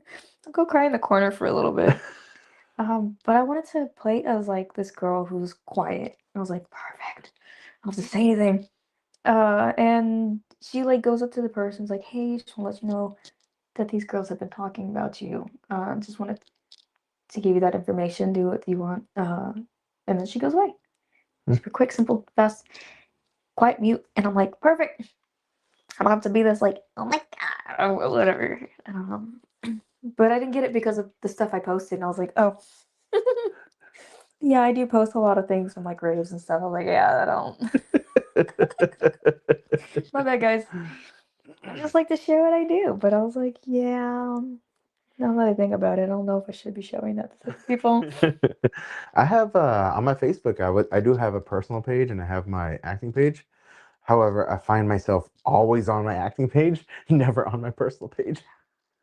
I like just having one thing, but I hate that you can't post certain things because of it, Mhm. which is sad because I have some funny photos I want to post, but they're not exactly like,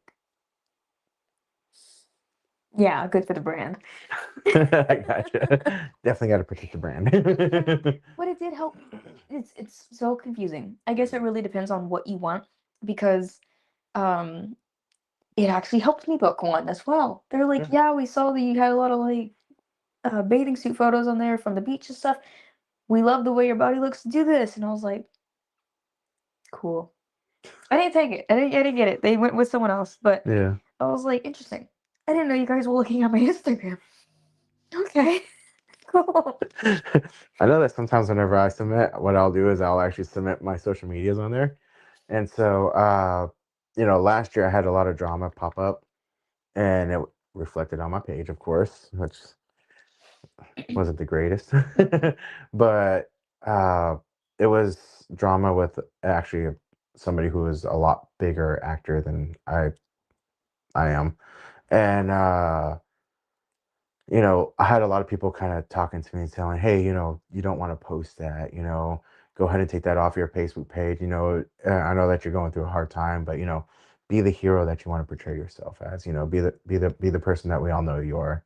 And so I switched that up and I removed the drama off of my page and took their advice. And, you know, it has helped out because I have booked a lot of hero roles, even though I don't mind being a villain.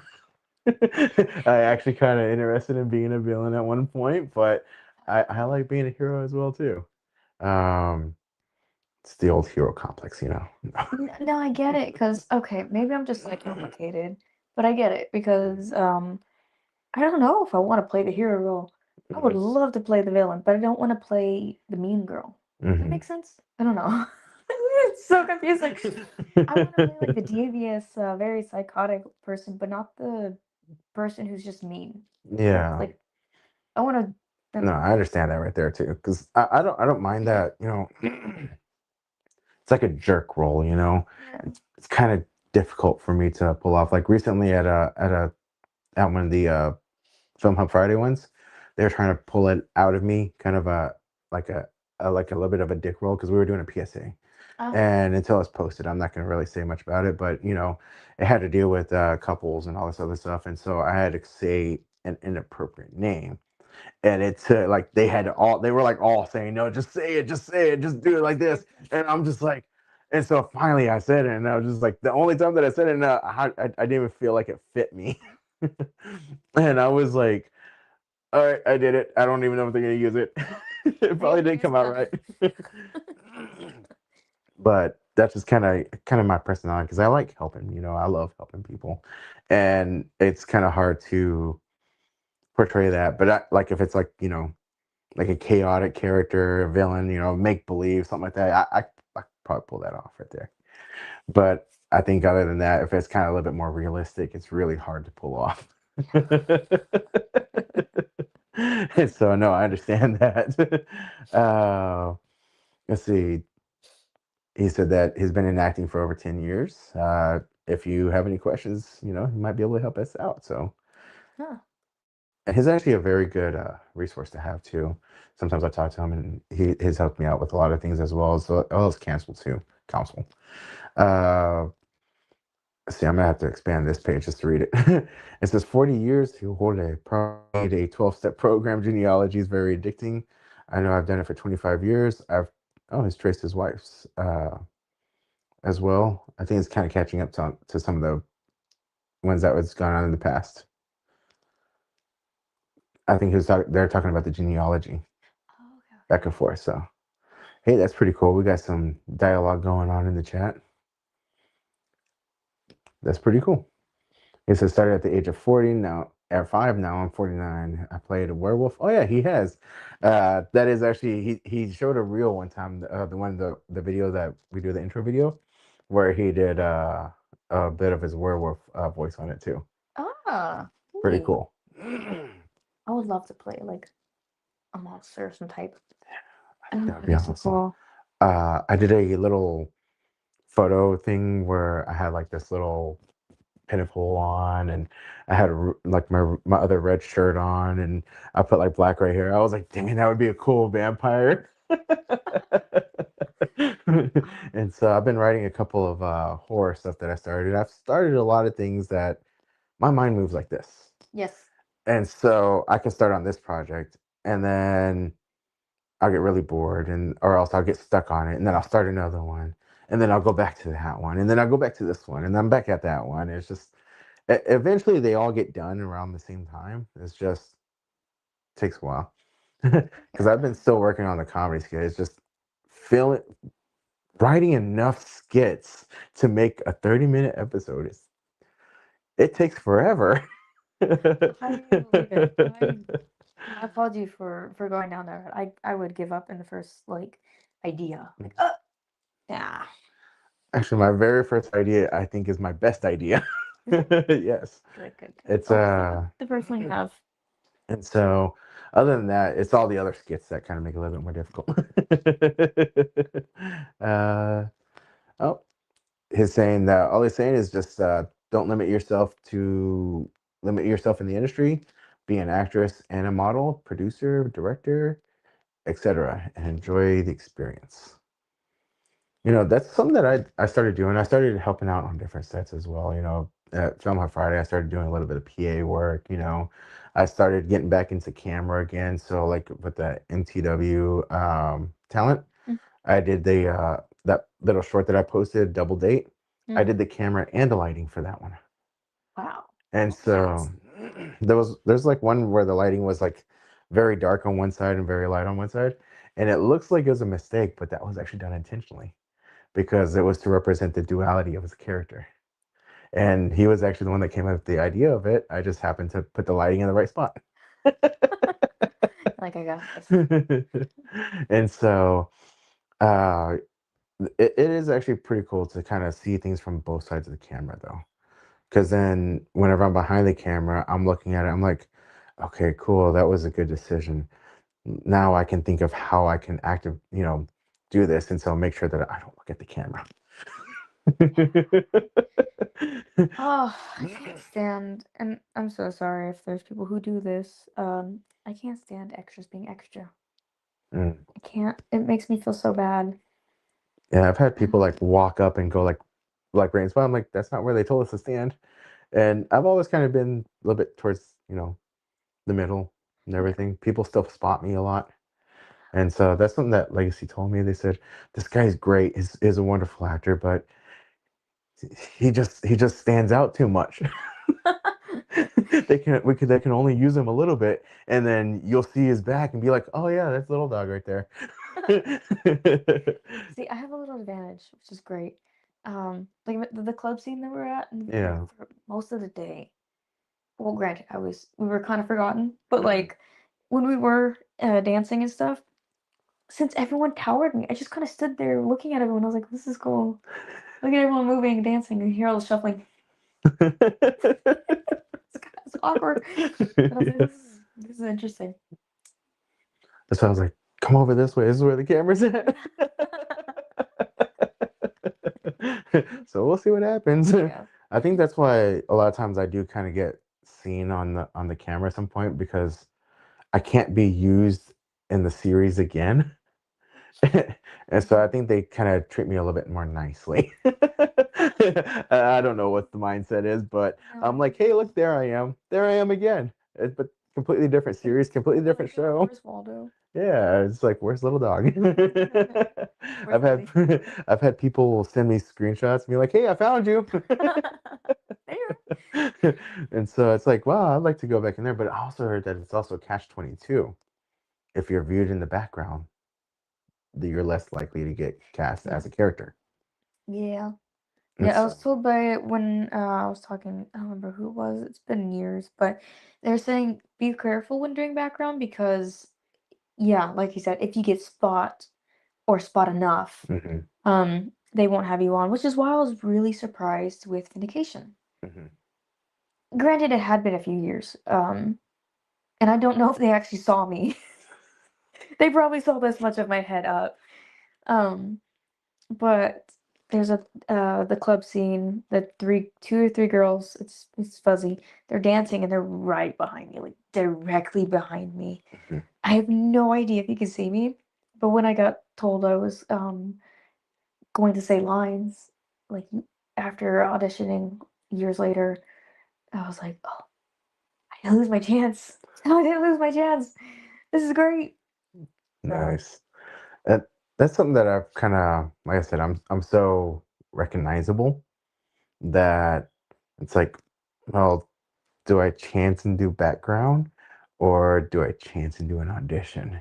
If yeah. I do the audition, there's a pretty good chance that I won't get it. If I do background, there's 100% chance I won't get Yeah. it. And so, but it's like, hey, it's pretty cool to have people say, hey, I saw you in this. But at the same time, it's like I'm trying to elevate myself as an actor, and I don't want to be stuck as background. Same. And that's why I've been trying to gear more towards like if I can't do anything film wise, I'd like to do more commercials. Mhm. Which I'm very grateful. I have a commercial, two commercials this week. I just realized I'm not prepared for those, but I have two commercials this week.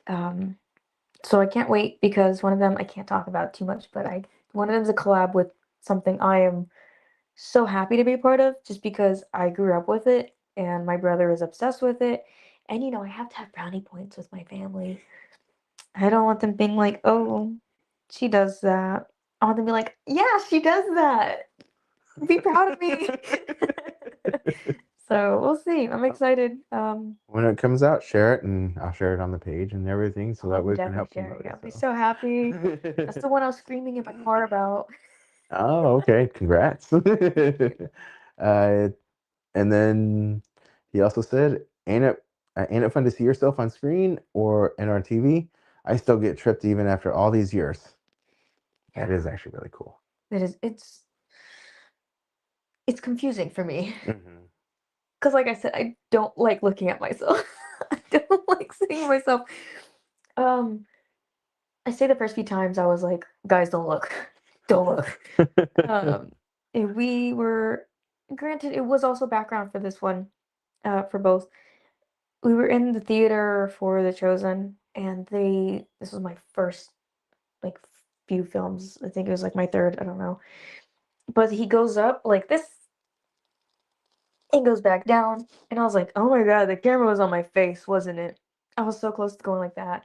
But they said, "Whatever you do, stir this pot, don't look up." And I was like, "What does that mean?"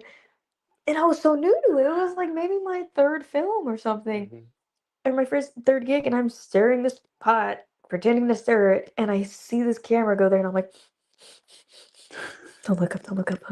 And I see them walk away. I was like, was that on my face? And in the theater, I saw my face, and I just went, no, no, no. And then another time, which really made it surreal, I was like, oh, whoa, whoa, whoa, guys, whoa. We were in Ohio. Crazy statement, first off. We're in Ohio, and I think it's like 2 in the morning. We were coming back from a rave. We're all tired. We're all eating our Taco Bell like sloppily. We're out of it. We're all tired. Um, and I'm laying in the bed. My friend's on the floor. Another one's in this bed. We're just, we're just trying to wind down.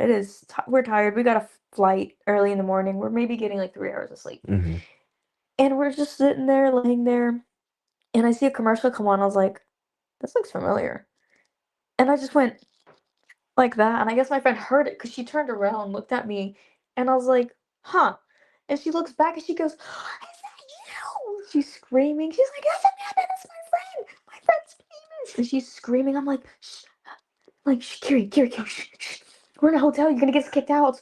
She's like, that's my friend. She's all this energy. She's jumping, pointing me out, and she's freaking out, and she jumps on the bed. I'm like, oh my gosh, this is like actually happening. Like, I saw myself on TV in Ohio. This is so real. Like, this is weird. Of all places, Ohio. Ohio in a hotel. Like what? That's I great. was like, oh wow, this is my life.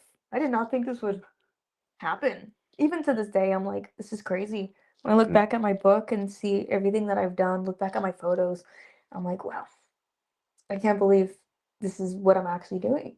Nice. Little me would have never thought that Yeah. at all. I think the first time I saw myself was on Bass Reeves Really? whenever it came out. And so it was on a day that they were like, I had sat in holding all day long. And I'm like one of the only people that have been stuck in holding all day long. Like everybody else was being used, but I was there by myself. And so they all came in, and PA came in. He goes, "All right, we need about 10 people." And like everybody stood up. They're like, "It's nothing important. It's just, was it mirror work or whatever." Basically, they wanted to see us off the uh reflection work off the windows. And so I was like, okay. And so they were running the scene over and over. And I kept walking through. And next thing I know, whenever I was watching the episode, I just heard a line, and I'm like, wait, I was there for that. And I looked closer. It was like this part of my face. And I'm like, hey, that's me right there. That's my eyes. That's my eye. That's my big old face right there. 'Cause I was a lot bigger back then. That's my big fat face right there. And but it was kind of cool. I was like, I did not expect to actually get on screen because I literally thought I was just being reflection.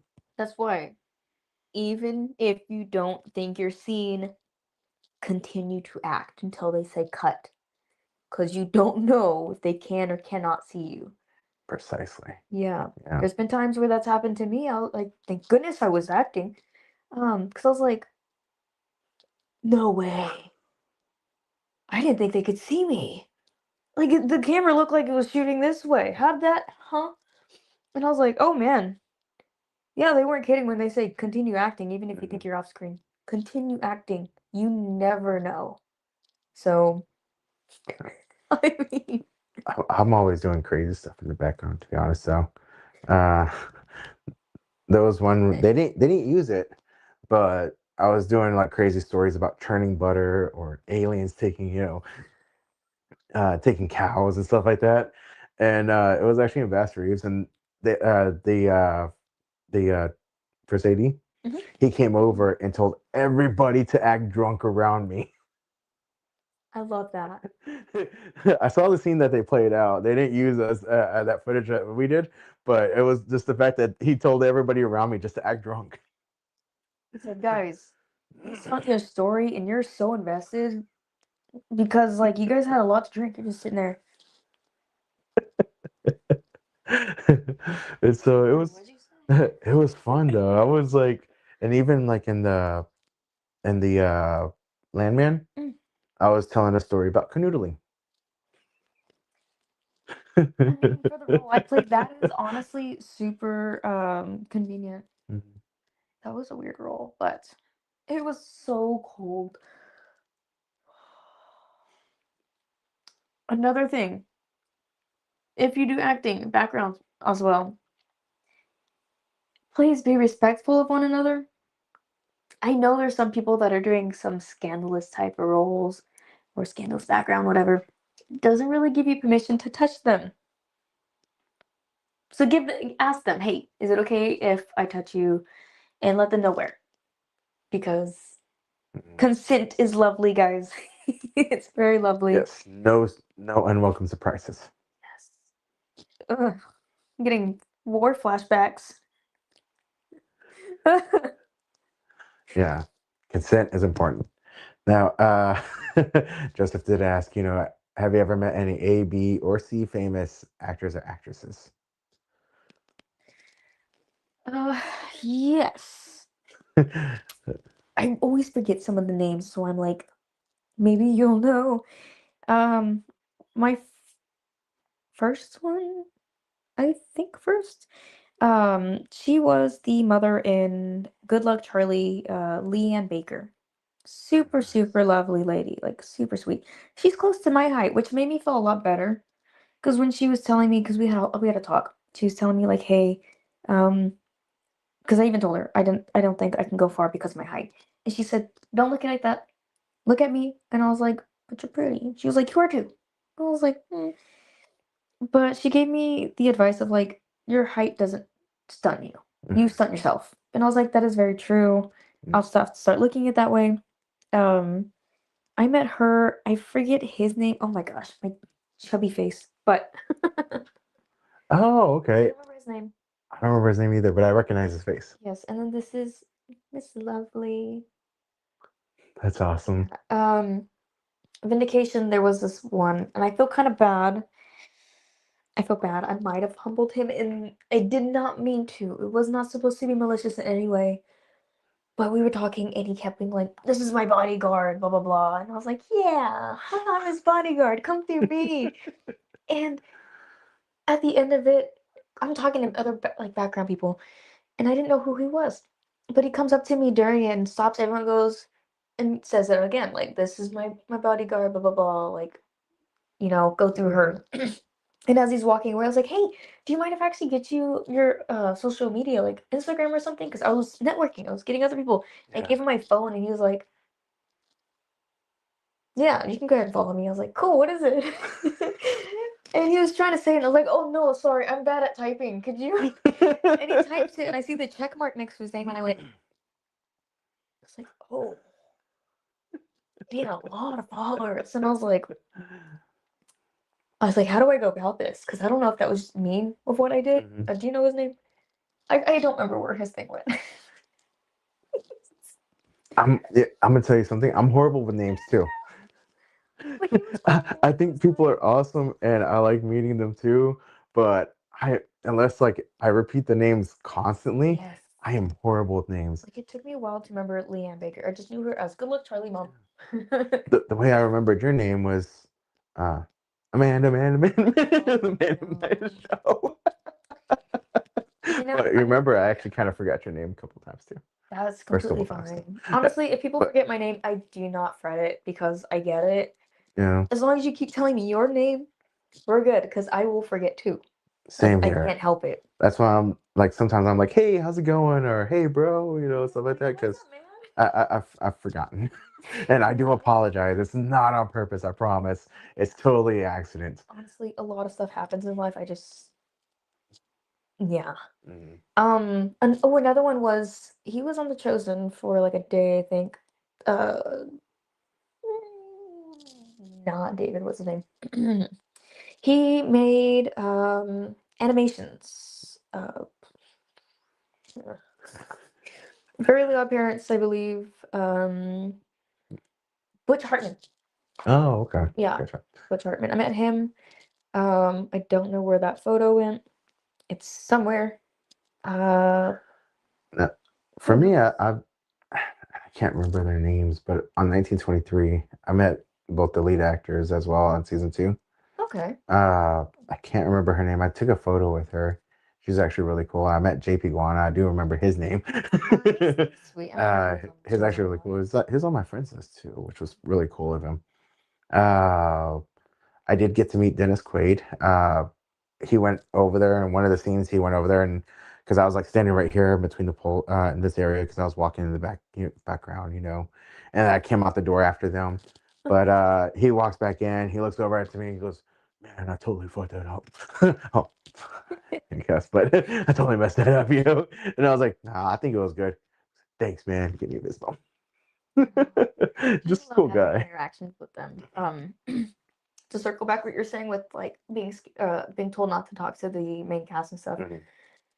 it is scary because you never know who is main cast, and I've gotten in trouble a few times before talking to them because I didn't know they were main cast, and I'm just sitting there blissfully ignorant. I'm like, "Hi, how are you? You're so pretty," and then they're like, "Oh, thank you," and then they walk off, and then of course they come in and be like, "Guys, I don't know how many times I have to say it.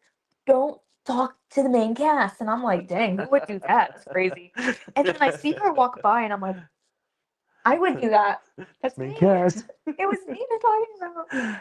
I'm so sorry. And even Jonathan, who plays Jesus in The Chosen, we're standing there and we just got yelled at. So we're standing there and I'm just like, mind my business. And he starts talking about coffee. And I said to the person next to me, I was like, oh yeah, I used to work at Starbucks. And we were just having our own conversation. He hears that and he was like, oh, you did Starbucks. And I was like, am I allowed to talk to you? It's like, let me look away and be like, yes, I did. I worked at Starbucks. And he's like, oh yeah, and he's carrying his coffee. He's like, I like this and this and this. And he's like, I have at my house one of those coffee maker things. Espresso machine. Yeah. And I was telling him how we use ours. And the whole time I'm trying not to look at him. I'm like, if I talk like this, maybe people will just think I'm insane and talking to myself. I'm like, yeah, I work at Starbucks. Quick glance. I'm talking to you. But I was so scared. I was like, I don't want to be kicked off because he asked me questions about Starbucks. I don't know. It can be scary. Yeah, it can be pretty nerve wracking. Like I said, for the most part, when Billy Bob was there, I was like, Like, bye. I was like, I don't want to get in trouble. And it was like right in front of everybody too. And I'm like, they're all looking at me because they're looking at you going back to year one. At that point, you go, you guys saw that? He talked to me first. It wasn't me. I swear. Right, because they do tell you, don't ignore them. Yeah. Just don't talk to them. Which is confusing. Guys, I don't take directions well like that. I need to set one. Don't talk to them. Don't look at them like. So I'm talking to them like this. How have you been? Can't. Sorry, I'm starting to get like cramp in my leg. I don't know why. It happens randomly sometimes. Feel that. Now he's actually met with a lot of really cool people. I'm gonna have to expand the screen. So I've met with Rebecca. I don't know how to say that. Ramajan, Christian Kane, Noah Wiley, Todd A. Robinson, Vanilla Ice, Richard Kind. Now, honestly, the one that I recognize the most is Vanilla Ice. Mm-hmm. That's the only name I knew how to say. It's also the one I knew how to really say. bad at pronouncing names. It's okay. Me Like too. when I say it, I'll be like, "Oh, it's." Have you ever heard of it? Great actress. If I get away with saying the first name and they know it, good enough. Yeah, or I'll just start pinpointing things. I'm like, the one that did that one thing, Yeah, that one movie. It was funny, right? Find it somewhere. Just give me like, I don't know, 20 minutes. Oh, well, I know that we've been here for a while. We'll probably keep talking for a long time. But is there any shout outs that you'd like to give out to anybody or any? Well, I've already said a few of them throughout today, just because they really do pinpoint in my head. Of course, you've been a big help, especially having me here. This is fun. This is cool.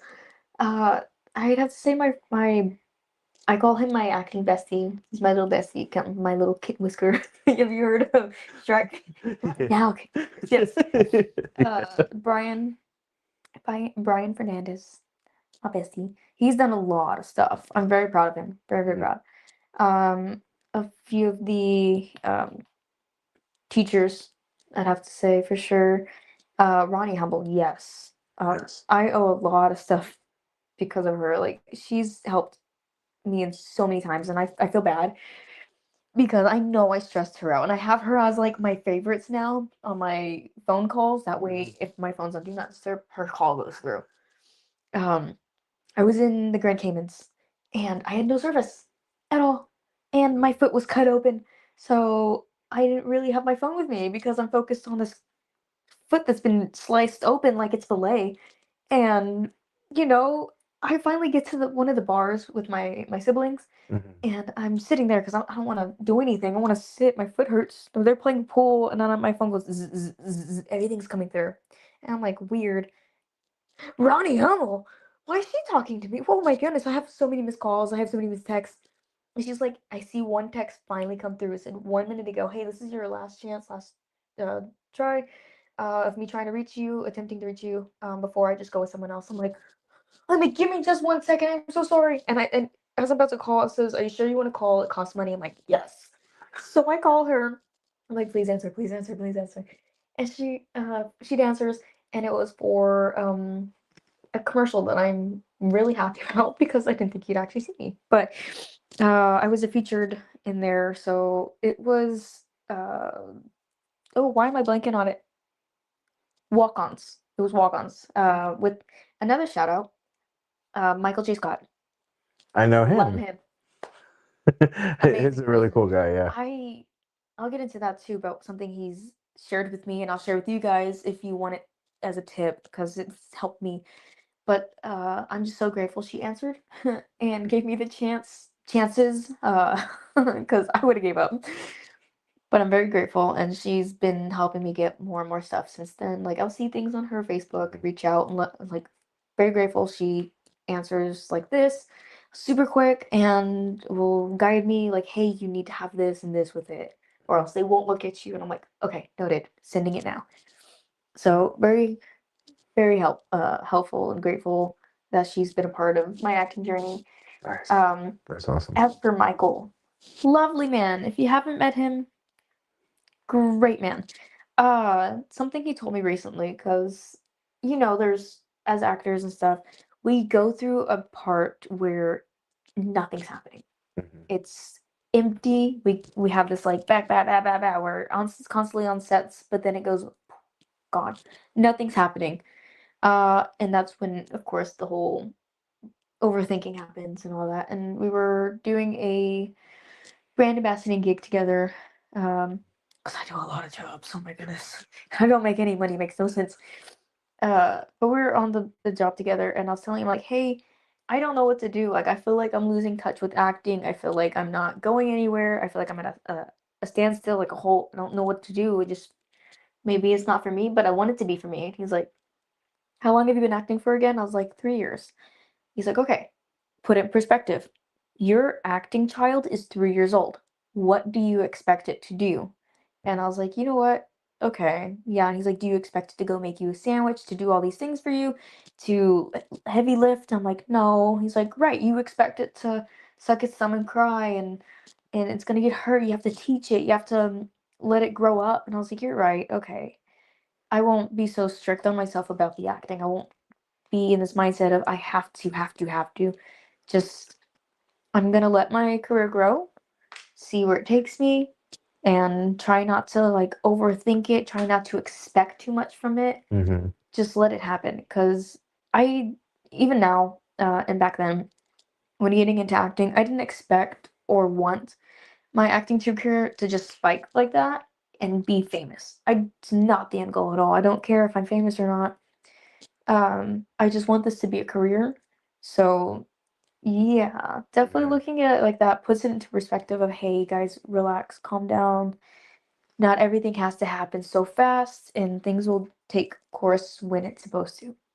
So Hey, check this out. So actually, Rebecca is a star in Star Trek New Worlds as #1. But here's a blast from the past right here for me. My friend Taylor Bang just stopping by and oops, it got away from me. Uh, thanks, Taylor. I appreciate you, bud. I used to be part of this company called ASAP Roofing, and he was a sales manager. And now he has his own roofing company. He does a lot of commercial stuff, oh, that's awesome. and so it's gone on to become very successful, which is awesome. So very proud of you too, buddy. But Taylor Bang stopping by just to say I'm proud of you, bro, and I love what you're doing. Great interviews. Appreciate it, brother. And he's amazing, guys. And then Joseph again said, Amanda, instead of waiting for a gig, make a project where let's see, you act and others act with you. Be proactive, not reactive. Actually, I've been seeing that a lot because of all the the different, I guess, strikes that have been going on. Yeah. A lot more people are getting out and creating their own stuff. And so that's what I want to do is kind of be able to start writing a bit more so that way I can get me and my friends a little bit more into acting and doing actual stuff. So that way we kind of stay out there and, keep active, which is keep practicing and making each other sharper. Yeah, definitely promoting yourself a lot helps, which is what I've been trying to do, but I don't know how to go about with like short films and all that. But with Mhm. me and my friend Wick, or I don't know how you know him. His name is Gerald Zimmer, but he goes by Wick. Me and him have been doing a few skits here and there, and we have someone. His name's Joshua. I don't know his full thing, but let's see. I don't know where it went. But he's been helping around that too. So doing a lot of skits and stuff to try to stay active and posting and just staying relevant, Mhm. hopefully, is something we've been trying as well. Let me see what his Nice. name is. Joshua Wilson. He's a photographer.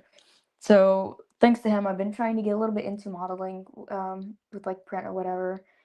So Nice. that's my first foot in the door, and then Mhm. also I would like to figure out how to do creations like sketches and stuff of animations, because that'd be Nice. fun to make my own little animation, find some other animators out there and just collab, and then of course voice in it as well.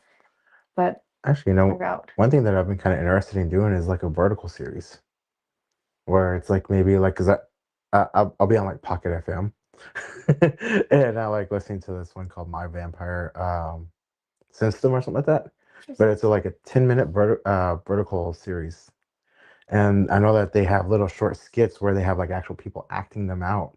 That one is like a story being read by one person that makes multiple voices. Uh, but there's other ones where they actually have the ones where they have actors who act out the scenes. Now they're way over the top in their acting, but it draws traction, keeps you active in front of people, and especially you got a lot of supporters are going to keep watching it. And if it's something that because every single little episode is like 8 to 15 minutes long, Okay. ends on a cliffhanger. Every Oh, single one of them. that's how they get you. And so for me, I'll watch the ads and I'll get the free points. You're like But they get ad revenue off of it, you know? And smart. there was at one point whenever there was a really good package and I did pay for it. But I don't do that often. But it's I was like, hey, you know, that is actually that's a very smart thing to do. A little vertical series and a cliffhanger. Dang it, now I have to watch the next one. You're like, you know what, bye guys. It's like, oh, why did it end right there? Why not go a little bit longer? Come on, you can make it a little bit longer. And so, and then I'm Stay like, up all night and finish it, please. it's like, I'm out of my free episodes. Now I gotta wait 24 hours. You mean I have to wait for this? Streaming world, right? It's a gratification. Now I have to wait. Oh, he said, have you ever done a 48 hour? Yes, I had to think about it. Actually, I have no idea. It felt like one because I got told the night before, Hmm. less than 8 hours before we were filming, mind you. It is super late. I think it was like 11:30, and it was an early morning shoot. And oh my goodness, I was almost a method actor on that. Whew, that's scary. But they submitted to a film festival and it got in, but it was a horror thing. So I don't know if it was a 48 or not, but I would love to do a 48. I've been fascinated by those. I like the challenge and I want to push my acting, and I feel like I'm confident enough to do it depending on the role. But this might sound weird. I genuinely don't know how to find them. I know sometimes they have postings on Facebook, but I'm not constantly active on there. Yeah. Any social media, and I've been trying to. It's just I'm so busy that it's really hard. Hmm. So I don't know how to find it unless someone sends it to me and they're like, "Hey, you fit these specs. Look at it." Which I'm so grateful for. Like I said, networking helps a lot because I've had a lot of people send me things like through Instagram, Facebook, text, just saying, "Hey, you fit these. Would you be interested?" I'm like, "Yes." I don't know what it is, but I'm submitting. You're sending it to me. You thought of me. I have to submit. Yeah. You know, actually, that's I know that I said in the beginning that I was like submitting to like 100 casting calls a week. Uh, Here recently, I feel like I've been really lazy about it because I haven't been, but I've noticed that I've been getting a lot of requests too. That's So amazing. like people reaching out to me, hey, I would like for you to do this. I'm like, cool, or else That I'll like is I'll like leave a comment on something if I see something. Like recently, I saw something for a zombie film, and Ooh. it's background. But I was like, hey, I'd like to be a survivor. And then because I was like, I'll submit later on, right? And then they messaged me right away and said, hey, I really like your look. I want you to be in it. Now, later on, your character's going to have lines and everything. They're going to become a character. But, this initially, yeah, be background for it. And I was like, hey, that's cool because I've always wanted to do a zombie film. Same. Oh, I would love to be a zombie. I'd just love to be like a creature. I don't know. I just want to be prosected. But oh, another shout out because I have to mention him. Like he's been a big role too. Eric Matthews. I don't think I'm familiar with it. Really? Yeah. A lot of people know him as the skateboarder or the guy who does Spider-Man costumes parties. Um, but Eric Matthews has helped May me a have met lot. him, but I don't think I came across him enough to kind of remember his name. I feel bad. But Yeah, I'm so grateful for him. Even without like non-acting, I mean, to me, it still feels part of it in some type of way. He's helped me get a lot of brand ambassador gigs, but he's helped me throughout acting as well. So shout out to Eric Matthews if you know him. Very, awesome. very, very good guy. Joseph actually said he started off as method and improv acting, so that's how he started. And actually, that's what a lot of Film Hub Friday is, just straight up improv. He kind of tells you what he wants to do, what he's going for, and then it's up to you to do something.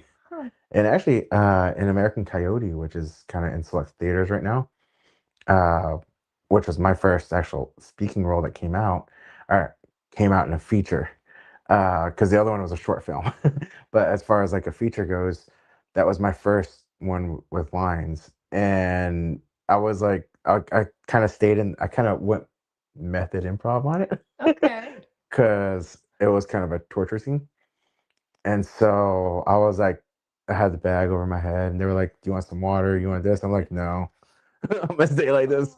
Oh, okay, I see what you mean. Yeah, Like, what you mean by this? so they told me what they wanted and kind of an idea of what was going on, but was like, just follow me. That's what JJ Fernandez, really good guy to know. I'll share his social media with you, and he's got TJF talent down in out of Houston. Oh, And so he's also the one that's behind King of the South. okay. And so that's him. He's also got was it Alamo City Zombie, which they've been working on as well. And so wanted to be a part of that. But yeah, to be part of their acting class before they cast you in it. And I was like, dang, I just can't make it down there. It's so far away. But anyways, Yeah, that's another thing about acting is things are far. Like when I first started, I mean, I still kind of do it now, not as much, thankfully. When I first started, a lot of things I was finding was in Austin. So my car, we call it the Bed Bath and Beyond. That is my car's name, Bed Bath and Beyond, the BBB. Because I would sleep in my car, so I had a whole setup. Finally, had saved enough to make a setup. I had the air mattress built for the car that like it goes where the feet is, so you don't slip in. that's cool. And then I had my pillow, my blanket, and all that stuff. I had my curtains, and I had this like thing to go over the window if you want to roll it down so you can get air through it and stuff, no bugs. I had my little light thing, my lamp thing, my fan, uh, charger areas. Like I just living in my tiny car. It's not a big car, trust me. It's a very tiny car, but it flooded, so that's the bath. And beyond, it's just been doing a lot of stuff. It's been breaking down. It's been taking me places. It is the Bed Bath and Beyond, but yeah. Well, So- I'm a backyard mechanic, so if I can help you out with something, I could help out. Okay, like I said, I like helping out. Actually, this green station wagon that's out here, that's actually mine as well. okay. It's kind of broke down right now, but I plan on getting it going again. And actually, that was what I was thinking of doing with that too, was laying down the seats because it's a station wagon. I can actually fit in it, and putting a little air mattress back there and being able to camp around. But I did a job a while back, and one of the things that they gave me was the old jet ski that wasn't working. I guess it was working last time they used it, and I was planning on working on it. I just never got around to do it. And now it's got a whole lot of parts missing. But it's got a trailer. And the trailer came with it. So what I've been doing is watching these videos on making tiny mobile homes, like tiny campers, mobile campers. Yeah. And that's what I plan on doing, that making a little tiny camper out of it and putting like a panel on top and some Starlink, so I got some internet and stuff like that. And that way this little Ranger out here, Yeah. that's also mine. Oh wow. uh Little car. it's a really old vehicle too. It's got issues right now. 94. Okay. Yeah, so my truck's a 94, my car's a 93. Wow. It's like your certain years. Easier to work on for the most part. I know my car's been having so many troubles. It's not new, not that old. Thank goodness my dad is a former mechanic. Oh, But nice. That helps out. Oh, it costs a lot. Yeah. And that's kind of the issue I've been running into. The issue I've been running into is diagnostics, because I got to read knock codes and that, blink codes. I got to read blink codes. And so I've been reading those, and I found out. So my Toyota has like 2 blink codes, right? Okay. The Ford has 3, and I didn't know that until I looked it up later. And so I was reading double blink codes, and I was like, why is that third one going? It shouldn't be happening. What is this? And so like my code reading was completely off on it. And then I looked it up and I was like, okay, that's what's going on. And then it turns out you can actually have blink codes while you turn it on. It's kind of a trip. It's fascinating what you can find, honestly. Actually, Michael Joe, he's been on here as well too, one of the Southbound twins. Southbound twin. Oh, okay. They were on here. They do music actually. They do country. I met him on the Cowboy Cumbia tour. Interesting. So they were over here. They did the kickoff over here in Fort Worth. Pretty cool guy. And then Juan Bailey, the green station wagon is your war pony. Little powwow highway reference. Many miles with no muffler. Crazy Sorry, what we have to do as actors. and so that's what I plan on doing, that with that little trailer. So that way I can just kind of post up anywhere, have AC, heat, internet. So lovely though. Like there's a time where what is it called? The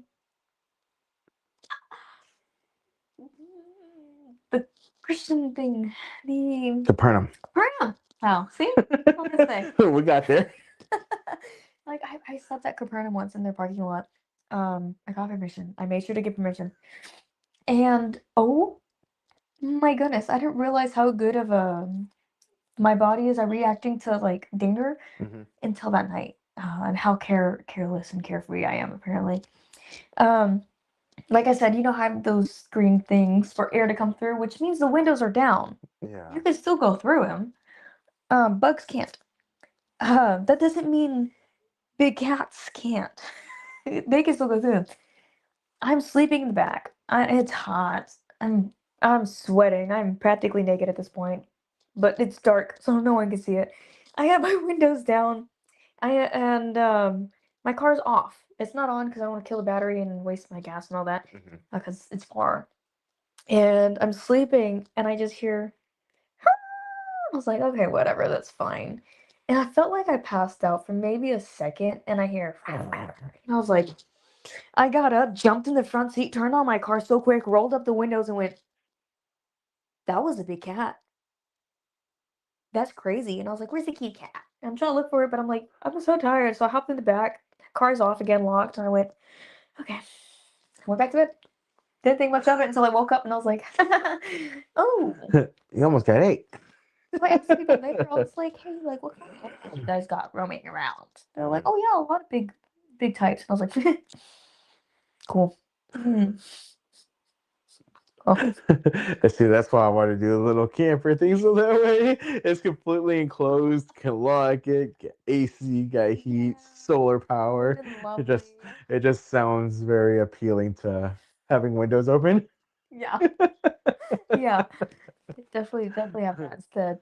And plus, I want to take it to the powwows too. Like, there's a powwow coming up on the, I think it's April 4th down in Cleburne. And it's a 2-day powwow. I think it's the IAC powwow, the Indigenous Education. And so, but there's camping, which I don't mind camping. I've camped every year, but it was really cold last year, and I camped. And most of the tents here are made for keeping, the cool inside, not the heat out or not the heat in. Yeah. And it was freezing. I was bundled up, everything, and I was like, I froze that night.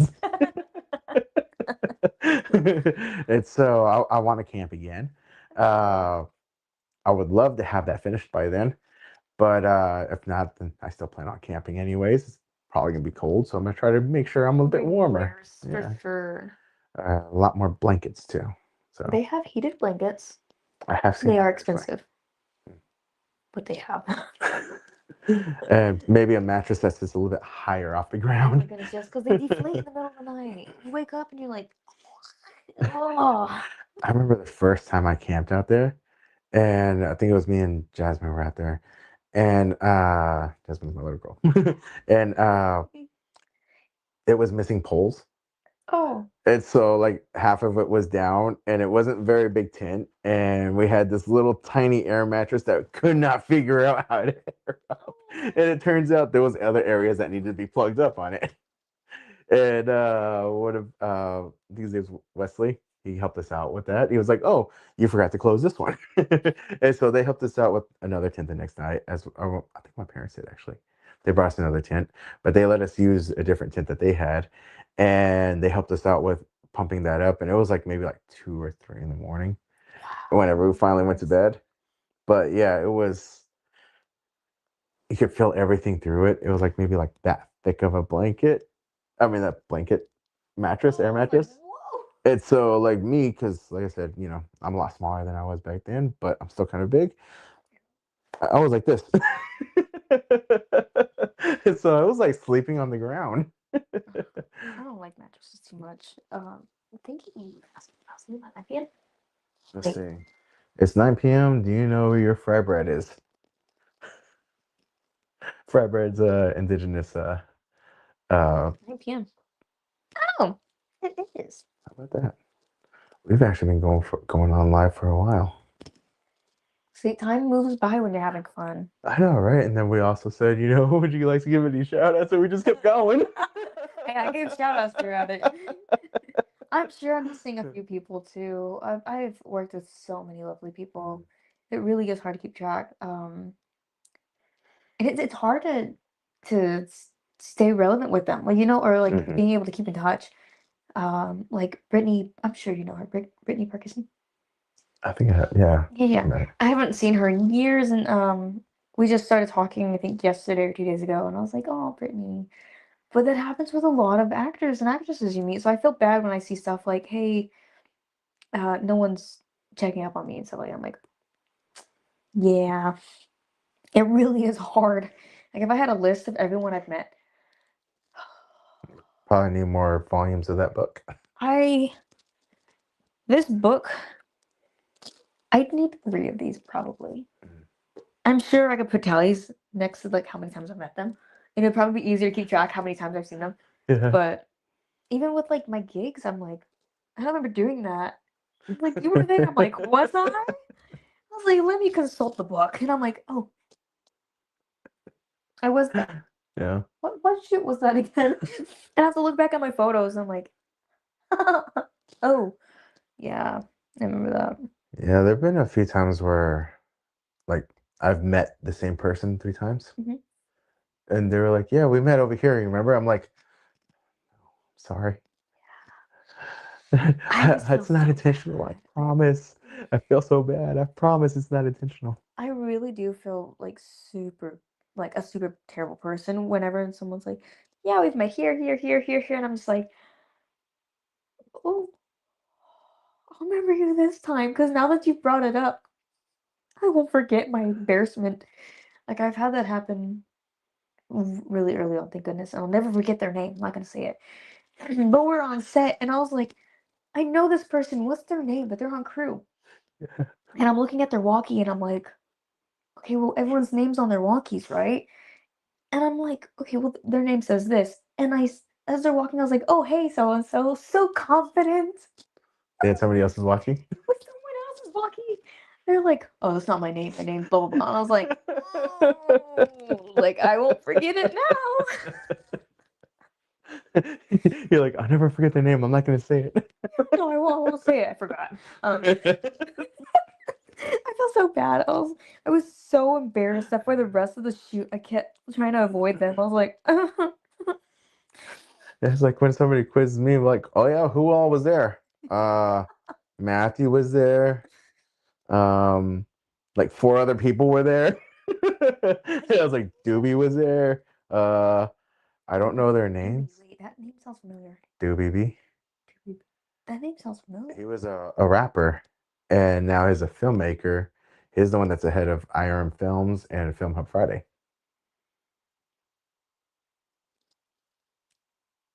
Maybe I just seen a casting call for him. I don't know.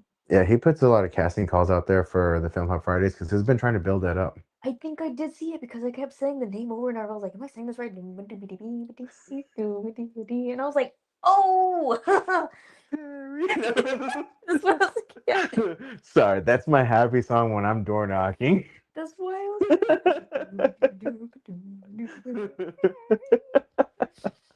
That is my happy song whenever I'm knocking and I'm having a rough day. It's Perry the Platypus song.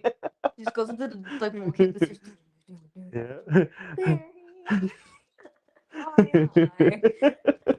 It puts me in a good mood. It makes me smile. He just opens the door and you go platypus. Sorry. It's a great way to start a conversation. Sorry, did you say platypus? Perry. What's on your hat? Perry the platypus. That's great. I did whenever people would answer through the doors, because sometimes people won't answer the door. Yeah, you're And so looking they'll be through the like, window, you're like, they're like, they yell out, "Who is it?"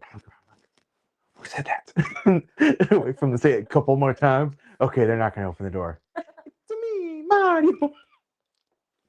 they don't open the door from that. I don't know what will. I got the roof on that one too. Did you? Yeah, I got the contract. Congratulations. And I bet so when you signed it, you went, Yahoo! I should have. I didn't think of it at the time. I'm gonna have to use that now. They open the door and you're like, I remember this one door that I went to, Mhm. and the guy had Star Wars down there, and he answered the door. He had like a Yoda shirt on, like a Star Wars map. Mhm. And it said, "May the Force be with you," on the mat.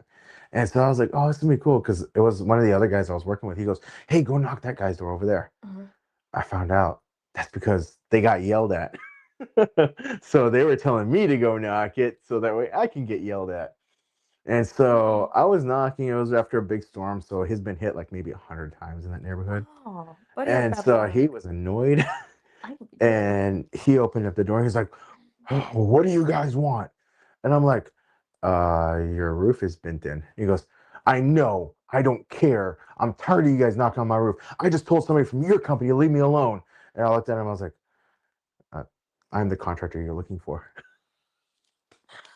Please tell me he gave you some work time after that. Yes, he did. Thank I got the goodness. inspection.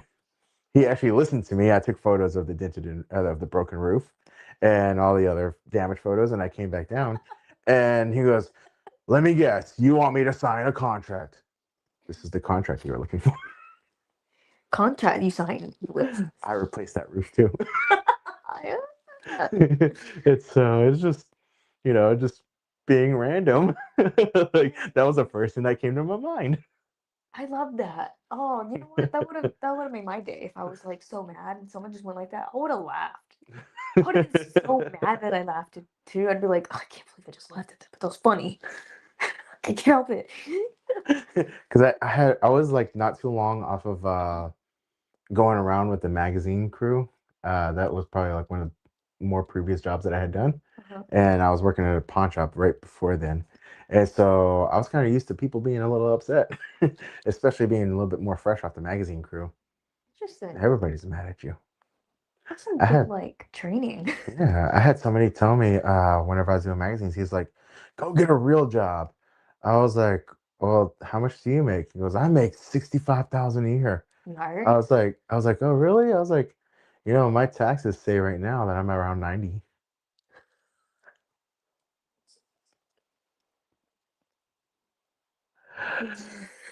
Oh, And so, and I how was, did you respond? he slammed the door on me.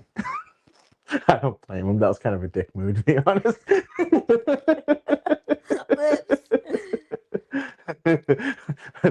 This guy, so Little Dog should meet Snoop Dogg and have a photo shoot. If I met Snoop Dogg, I'd probably be asleep, passed out. Exactly. Yeah. I don't do that as much as I used to now, okay? You're not tasting the colors. Exactly. It's probably what I tell him, be like, bro, that color tastes so good. Tasting it with my eyes. Oh my goodness. He's not even there anymore. He's gone. You're still talking to him. I know, right? Still interviewing me. Has been gone for a couple of hours. Everyone in the chat's like, hey, bro, who are you talking to? Talking to Snoop. No. Don't you see him? He's right here. Don't be mean. That'd be like another dream sequence right there. My alarm starts going off. I actually wake up. No. That would be a good film idea. It's a guy. This would be a great film idea. It's a guy who does podcasts, brings guests on. As a guest, his alarm keeps going off, snoozes it. Oh, thinks nothing of it. Finally wakes up, it's like, and he's late for the podcast. Right. He's interviewing an A-lister in his dream. No. I know it's at a studio, so he has to drive like an hour away. This would be interesting. That would be interesting. Actually, you know, it would be kind of cool to interview an A-lister. I just don't know what I would say, probably. I'm just playing.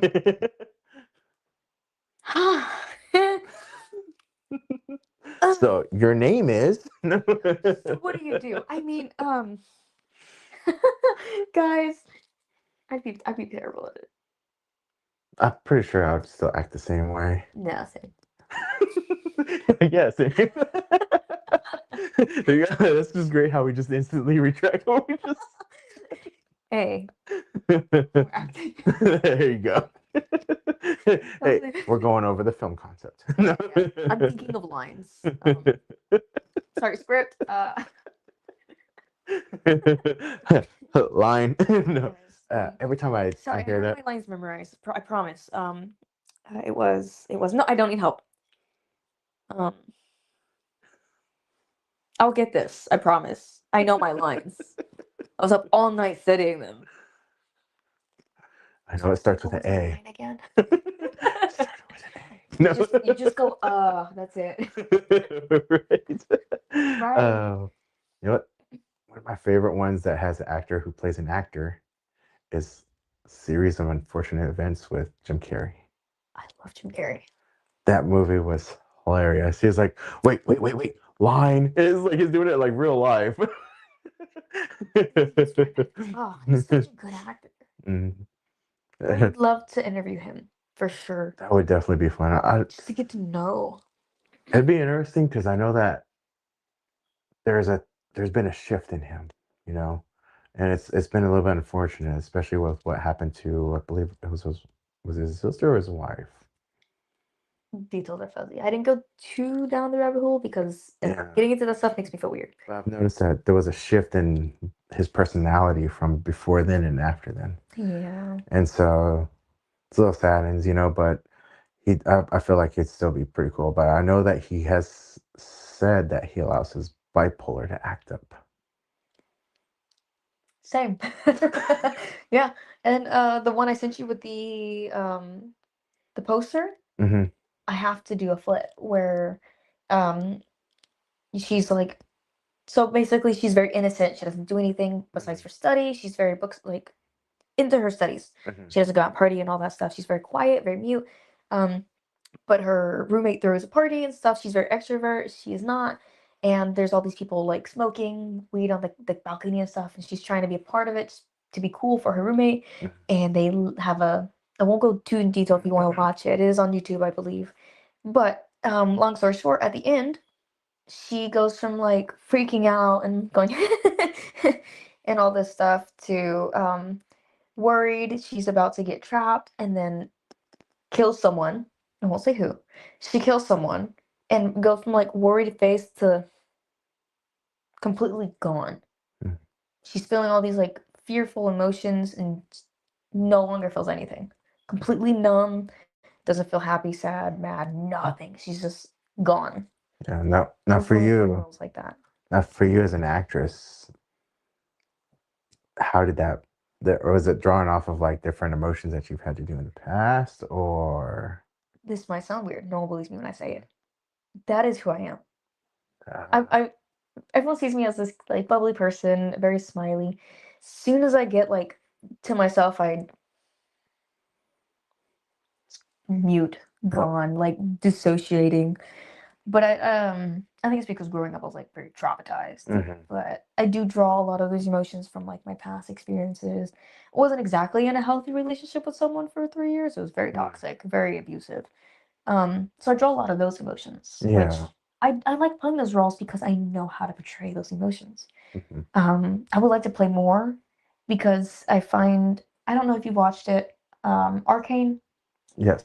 Yes. You know. Oh, thank goodness. I love when people say yes because then I can explain it better.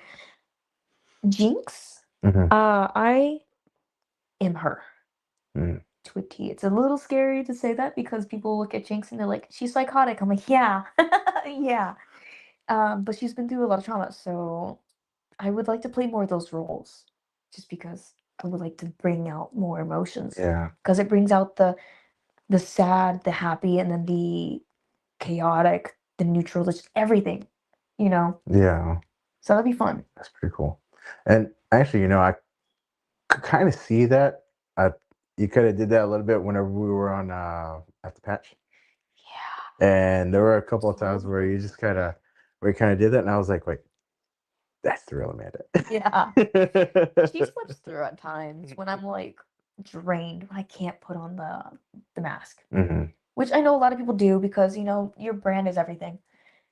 But yeah, that Amanda slips out at times, especially when she's alone. She's like, "Oh, I can relax." It was one of the times that we were outside and it was freezing, Oh, and uh, you're over there. You're like, hey. I'm like, yep. you're like, "Hello." What happened?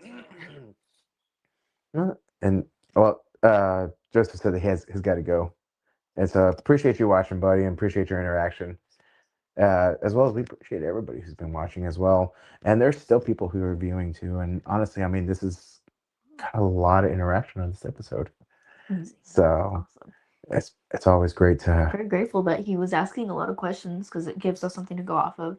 for He sure. was talking about you have an idea, an old creative idea for series films that I started several years ago, and it's been bugging me as of late to write about. So, yeah, go in and write it, man. Yeah, definitely make the poster for sure. If you write it, the makers will come. Sorry. Well, I hope you Cheesy. have a good night. Thank you for being here. You've been a main person. Yes. So very grateful. That's why I like having these live, because I love it whenever people are interactive. It makes it a lot more fun, as well as it kind of it adds to the conversation, and I love having interactive audience, Yes. because it just, I don't know. Well, not only that, but it gives questions like sometimes we can't think of. Because there's Exactly. times I just draw a blank. I don't know. My mind's just. But whenever they ask questions, I'm like, smart. I would have thought of that. For sure. And actually, towards the end of season 1, there was somebody that was helping me out with production. Never wanted to be on camera, but was an off-camera voice, and I was like, that helps out so much. And it's very engaging too. I love watching stuff like that because I'm like, ooh. And actually, it's giving me ideas to do that a little bit more. Kind of like, how like Ridiculousness, they have like basically 3 regulars on there. You got the host and you got the co-hosts and everything. I was like, man, that would make things so much easier. Same with I like that. Mythical More. They have Rhett and Link, of course, and then Stevie behind camera. Unfortunately, he is leaving, but it makes it engaging. Yeah, because then it's like you're not carrying everything. Because I know that sometimes whenever I try to carry something, especially if I'm not feeling it, I'll still be very positive, but I'm just like, okay, what's next? It's quiet. You're like, guys, this is awkward. guys, someone say something. Ooh, look at that. You said, all I would right. love to. have a good night, bro. Let's talk about the project. Amanda, message me if you want to network, and I can see who I can introduce you to. That'd be great and lovely. I appreciate that. I'll definitely be doing that tonight. Once I get a chance. I know my brain goes everywhere, so if I don't respond to you until like a day or so, I am so sorry. This happens a lot. I'll share his page to you, okay? Perfect, thank you. Yeah. All right. Good night. Just appreciate your comments and everything and your Thank you. interaction. I think that would be a pretty good spot for us to go ahead and wrap things up on. Our most interactive person is Now that he's gone, guys, we're done. exactly. The rest doesn't matter because nobody else is saying anything anyways. I'm tired of this. I'm tired of this, Grandpa. That's too damn bad. I love quoting that so much. Sorry, last thing I swear. But I know my normal voice was starting to come up for a second. I was like, hi. have you seen the little TikTok with the little scrub daddies? Oh, There was the one that's all worn out. I'm tired of this, Grandpa. I don't want to do this no more. The older one's like, well, too damn bad. I haven't seen that one. Sorry, my mind went to a whole different one. I was like, what are you gonna say? But I'll show you after. Sounds good. That exactly true. We're going to close it out at that. Y'all have a great night, and we'll see you guys later. Don't forget to come back and Good night, everyone. watch, and we love the interactions from everybody. All right. Yes. So get the Matsun. If there's no other comments, we'll talk to you guys later. And by the way, get the Matsun means till we meet again. Love All that. right. Bye, guys.